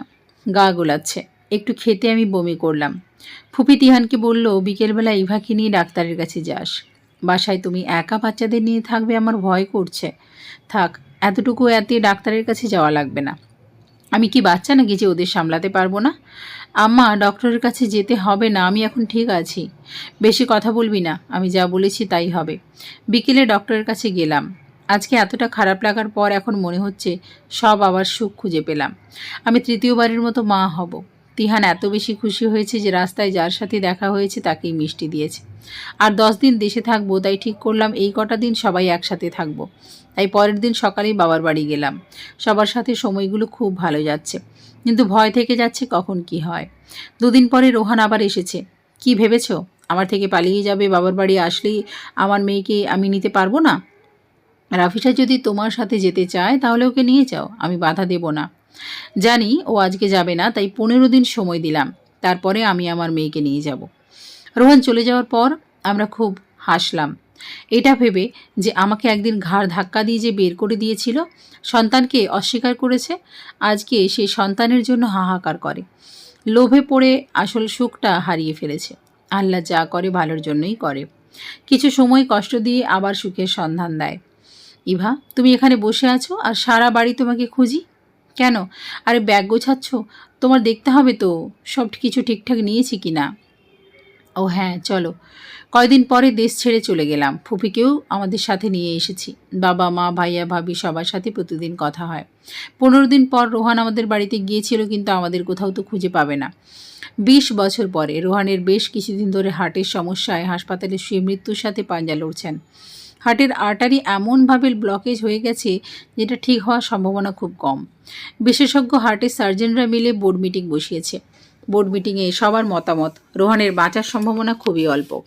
এমন অবস্থায় তাকে বিদেশে নিয়ে যাওয়া অসম্ভব এবং বিপজ্জনক। একজন ডক্টর বলল, আমেরিকায় হার্ট সার্জন ডক্টর আছে সুলতানা রহমান, শুনেছি উনি অনেক জটিল অপারেশন করে। আরেকজন ডক্টর বলল, তাহলে দেরি না করে তার সাথে যোগাযোগের ব্যবস্থা করো। সুলতানা রহমান নিজের বাড়িতে বসে ল্যাপটপে কাজ করছেন। বাংলাদেশের একজন ডক্টর তাকে ইমেল করেছেন। তিনি দেখলেন হার্টের রোগীর অপারেশন সার্জারির মতামত চাইছেন।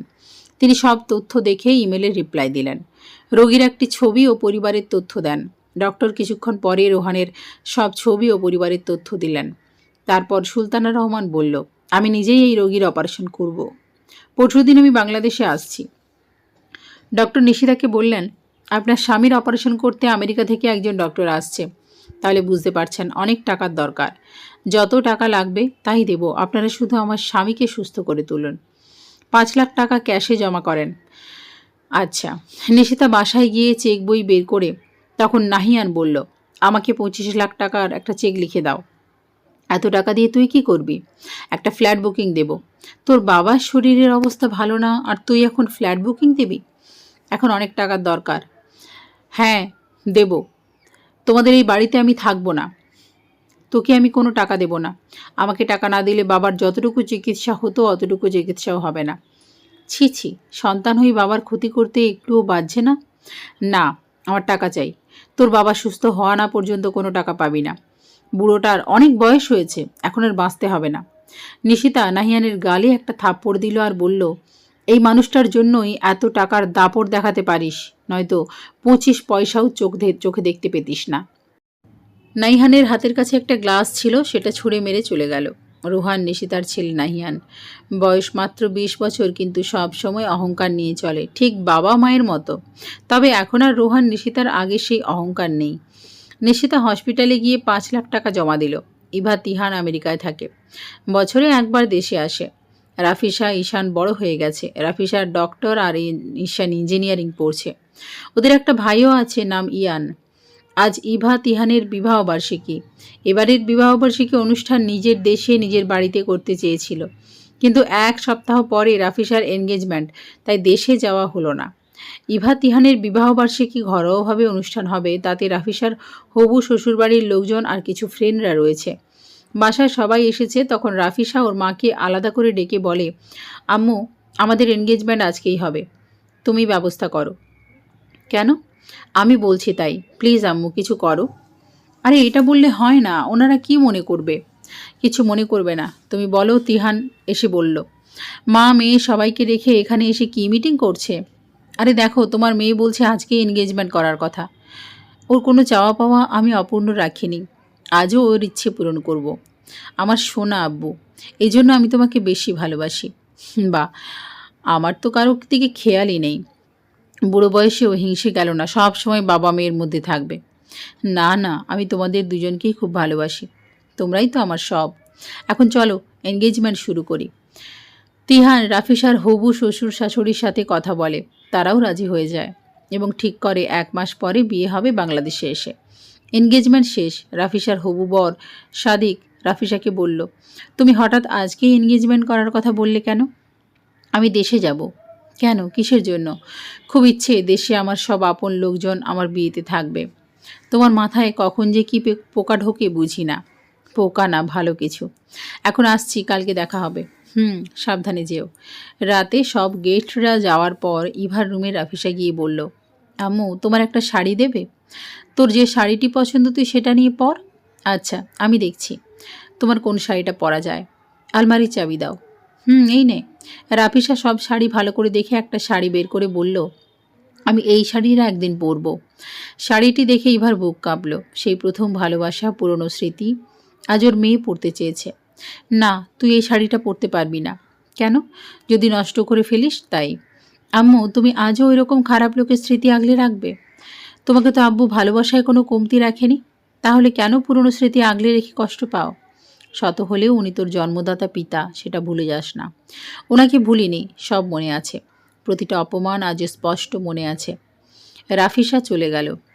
এবারও মন খারাপ হলো, কিন্তু পুরনো কথা ভেবে আর কি করবে, শুধু দীর্ঘ নিঃশ্বাস ফেলে ভুলে যায়। পরের দিন সকালে তিহান ড্রয়িং রুমে একটা চিঠি পেল। তিহান চিঠিটা হাতে নিয়ে পড়া শুরু করলো। আমি তোমাদের না জানিয়ে দেশে চলে যাচ্ছি, ওখানে আমার অনেক জরুরি কাজ আছে। আমার উপর রাগ করো না। তোমরা সবাই 1 সপ্তাহের মধ্যে দেশে চলে এসো। আর হ্যাঁ, আমার বিয়ে দেশে থেকে হবে, প্লিজ আমার এই ইচ্ছেটা পূরণ করো। নিজেদের খেয়াল রেখো আর আমার জন্য দোয়া করো, আমি যেন আমার কাজে সাফল্য অর্জন করতে পারি। চিঠিটা পড়ে তিহান ইভাকে ডাক দিল। ইভা, তাড়াতাড়ি ড্রয়িং রুমে এসো। হ্যাঁ, আসছি। রাফিসা দেশে চলে গেছে, দেখো এই চিঠি। মেয়েটার বড্ড বেশি সাহস হয়ে গেছে, সব সময় তোমার আদরে লাই পেয়ে গেছে। শান্ত হও, রাগ করো না। হয়তো কোনো পেশেন্টের জন্য যেতে হয়েছে, তাই বলে আমাদের না জানিয়ে চলে যাবে? আমাদের জানিয়ে যাবে না? এখন আর রাগ করো না, চলো, আমাদের অনেক কাজ আছে, প্যাক করতে হবে তো। আমি কিছু করতে পারবো না। আচ্ছা, তোমার কিচ্ছু করতে হবে না, আমি করব। তুমি সেই আগের মতোই রয়ে গেলে। এখন বুঝতে হবে আমাদের ছেলেমেয়েরা বড় হয়েছে, ওদের লাইফের ডিসিশান ওরা নিতে জানে। ওরা ভুল ডিসিশান নিলেও নাকি সঠিক ডিসিশান, সেটা আমাদের দেখতে হবে তো। আমরা ওদের সেইভাবে মানুষ করিনি যে ওরা আমাদের কাছ থেকে কিছু লুকাবে। আমরা তো ওদের বন্ধুর মতো। তাই রাফিসা যে কাজটা করতে গিয়েছে সেটা ভালোর জন্য করবে। পরে দেখবে তোমাকে এসে সব বলবে। তুমি আছো বলেই আমাকে সব কিছু সহজ করে দাও। খুব ভালোবাসি তো। বুড়ো বয়সে এত প্রেম দেখাতে হবে না, ঘরে ছেলেরা আছে। তো কি, আমি আমার বউর সাথে প্রেম করি, ওরা ওদের বউর সাথে প্রেম করবে? ধ্যাত, বুড়ো বয়সে ভীমরতিতে পেয়েছি। শোনো, একটু গল্প করি। না, আপনার মেয়ে অনেক কাজ রেখে গেছে, সেগুলো করতে হবে। ও হ্যাঁ, তাই তো চলো। রোহানের অপারেশন ভালোভাবে হয়েছে। রোহান সুস্থ হয়ে একজন নার্সকে বলল, আমার অপারেশন যে ডক্টর করেছে তার সাথে দেখা করবে। স্যার, উনি আজকে হসপিটাল থেকে চলে গিয়েছে, প্লিজ আপনি একটু ব্যবস্থা করুন, ওনার সাথে আমি দেখা করব। আচ্ছা, আমি দেখছি। কিছুক্ষণ পরে নার্স এসে জানিয়ে দিল সুলতানা রহমান সন্ধ্যায় দেখা করতে আসবে। নিশিতা সারাক্ষণ হসপিটালে রোহানের সাথে থাকে, কিন্তু তার ছেলে একটাবারের জন্যও বাবাকে দেখতে আসেনি। রোহান 20 বছর আগে যেমন সারাক্ষণ টাকা লোভ নিয়ে পড়ে থাকতো, ঠিক তেমন নাহিয়ান টাকা ছাড়া কিচ্ছু বোঝে না। সন্ধ্যা 7টার সময় রোহানের কেবিনে সুলতানা রহমান এসে বলে, আসসালামু আলাইকুম, কেমন আছেন? ওয়ালাইকুম সালাম। আপনার জন্য আমি আজ অনেক ভালো আছি। সব আল্লাহর ইচ্ছে, উনি সব কিছুর মালিক। আপনার বাবা মা অনেক ভাগ্য করে আপনার মতো একজন মেয়েকে পেয়েছে। হাসালেন কথাটা বলে। জানতে চান আমার বাবা মাকে? হ্যাঁ, তাদের সাথে দেখা করতে চাই। আপনার মতো মেয়ের মা বাবা নিশ্চয়ই অনেক ভালো। যদি বলি আপনিই আমার বাবা? আমি আপনার বাবা হব কি করে? হ্যাঁ, আপনি আমার জন্মদাতা পিতা। মনে আছে ইভা ইসলামের কথা, যাকে আপনি প্রেগনেন্ট অবস্থায় ডিভোর্স দিয়েছিলেন? স্ত্রী সন্তানকে কাজের লোক পরিচয় দিয়েছিলেন, আবার অনাগত সন্তানকে নিজের সন্তান বলে অস্বীকার করেছিলেন। আমি আপনার মেয়ে সুলতানা রহমান রাফিসা, যাকে আপনি অন্য একটা মহিলার জন্য নিজের মেয়ের গায়ে হাত তুলেছিলেন। জানেন, আমার মা আজও আপনার স্মৃতি আগলে রেখেছে। দেখেন আমার পরনের এই শাড়িটা, আপনি আমার মাকে দিয়েছিলেন, সেটা এখনও অনেক সুন্দর করে যত্ন করে রেখে দিয়েছে। আমি শাড়িটা পরলে নষ্ট হয়ে যেতে পারে, সেই জন্য পরতে দিতে চাইনি। ভালোবাসার পরিণতি কী পেয়েছিল আপনার থেকে? কষ্ট ছাড়া কিছুই দিতে পারেনি। তবে হ্যাঁ, আমার মা খুব ভালো আছি। আমার মা তার পারফেক্ট লাইফ পার্টনার পেয়েছে। সে আমার মাকে 1 সেকেন্ডের জন্য চোখের পানি ফেলতে দেয়নি। এমনকি আমি বাবার অভাব বুঝতে পারিনি। আমার কোনো ইচ্ছেই সে অপূর্ণ রাখেনি। দোয়া করবেন আমরা ভালো থাকতে পারি যেন। আর আপনিও ঠিকমতো ওষুধ খাবেন। রাফিসা মা আমার? না না, সুলতানা রহমান বলবেন। আমাকে কি ক্ষমা করা যায় না? যদি ক্ষমা করি তাহলে কি আমার মায়ের অপমানগুলো ফিরিয়ে দিতে পারবেন? নিশিতা দরজার পাশে দাঁড়িয়ে ওদের কথা শুনছিল। এখন কেবিনে ঢুকে বলল, আমি আমার পাপের ফল পেয়েছি, আমাকে ক্ষমা করে দাও। এটা একটা হসপিটাল, আপনাদের নাটকের জায়গা না। তাই এমন কিছু করবেন না যাতে আমার মায়ের চরিত্র নিয়ে কথা হয়। তাই আগে যা ঘটে গেছে তা নিয়ে আমার কোনো মাথা ব্যথা নেই। ডক্টর হিসেবে পেশেন্টের প্রতি যে দায়িত্ব, আমি শুধু সেটা মাত্র পালন করেছি, আর কিছু না। আপনারা ভালো থাকবেন, এখন আসি। রাফিসার চলে যাওয়া নিশিতা রোহান দেখছে। তাদের কিচ্ছু বলার অধিকার নেই। রোহান নিজেই নিজের অধিকার থেকে বঞ্চিত হয়েছে। নিশিতা অন্যের সন্তানের অধিকার কেড়ে নিয়ে নিজের সন্তানকে কাছে পায় না। আল্লাহ সবার পাপের শাস্তি ঠিক সময় দিয়ে থাকে। নিশিতা হসপিটালের বিল পরিশোধ করতে গিয়ে দেখে বিল পরিশোধ করা হয়েছে এবং আগে যা টাকা দিয়েছে সেগুলো ফেরত দিয়েছে। সব টাকা রাফিসা দিয়েছে। রোহান অনেক খুঁজেছে ইভার বাসার ঠিকানা, কিন্তু পায়নি। হসপিটাল থেকে বারণ করে দেওয়া হয়েছে যেন কাউকে রাফিসার ঠিকানা দেওয়া না হয়। তিহান, ইভা ও তাদের 2 ছেলেকে নিয়ে দেশে এসেছে, আর রাফিসার হবু শ্বশুরবাড়ির লোকজন দেশে এসেছে। রাফিসার বিয়ে অনেক ধুমধাম করে হয়েছে। রাফিসা শ্বশুরবাড়ি যাওয়ার সময় ইভা খুব কেঁদেছে, তার থেকে বেশি তিহান কেঁদেছে। তিহানের সাথে ইভার বিয়ের পর একদিনের জন্য ইভার চোখের পানি আসতে দেয়নি, কিন্তু মেয়ে বিদায়ে চোখের পানি কন্ট্রোল করতে পারেনি। রাতে ইভা অন্ধকার রুমে বসে আছে, তখন তিহান রুমের লাইট অন করে বলল, এখানে বসে আছো আর তোমাকে আমি খুঁজে বেড়াচ্ছি। কেন খুঁজছো? খেতে চলো। খাবো না। খাবে না বললেই তো হবে না, খেতেই হবে। আজকে জোর করো না, ভালোবাসি বলেই জোর করি। উফ, তুমি না। আমি কি বলো? কিচ্ছু না। তাহলে চলো। ঈশানিয়ান এসে বলল, আম্মু, আব্বু। তিহান ঈশানিয়ানকে কাছে জড়িয়ে ধরে বলল, সবার মধ্যে রাফিসাকে মিস করব। আব্বু তুমি মন খারাপ করো না, তাহলে তো আপুর কষ্ট হয়। দেখেছো ছেলেরা কত বড় হয়ে গেছে। হ্যাঁ, আমার দিকে তো তোমাদের কোনো খেয়ালই নেই। তিহান ইভার কাছে গিয়ে কপালে চুমু এঁকে দিয়ে বলল, তোমাকে ভালোবাসার পরিণতি আমাকে জীবনের সব সুখ দিয়েছে। ঈশান ইয়ান একসাথে বলল, তোমাদের মতো বাবা মা যেন সবার হয়। আজকের পুরো গল্পটি কেমন হয়েছে আপনারা কমেন্ট করে জানাবেন। সবাই খুব ভালো থাকবেন, সুস্থ থাকবেন। নমস্কার।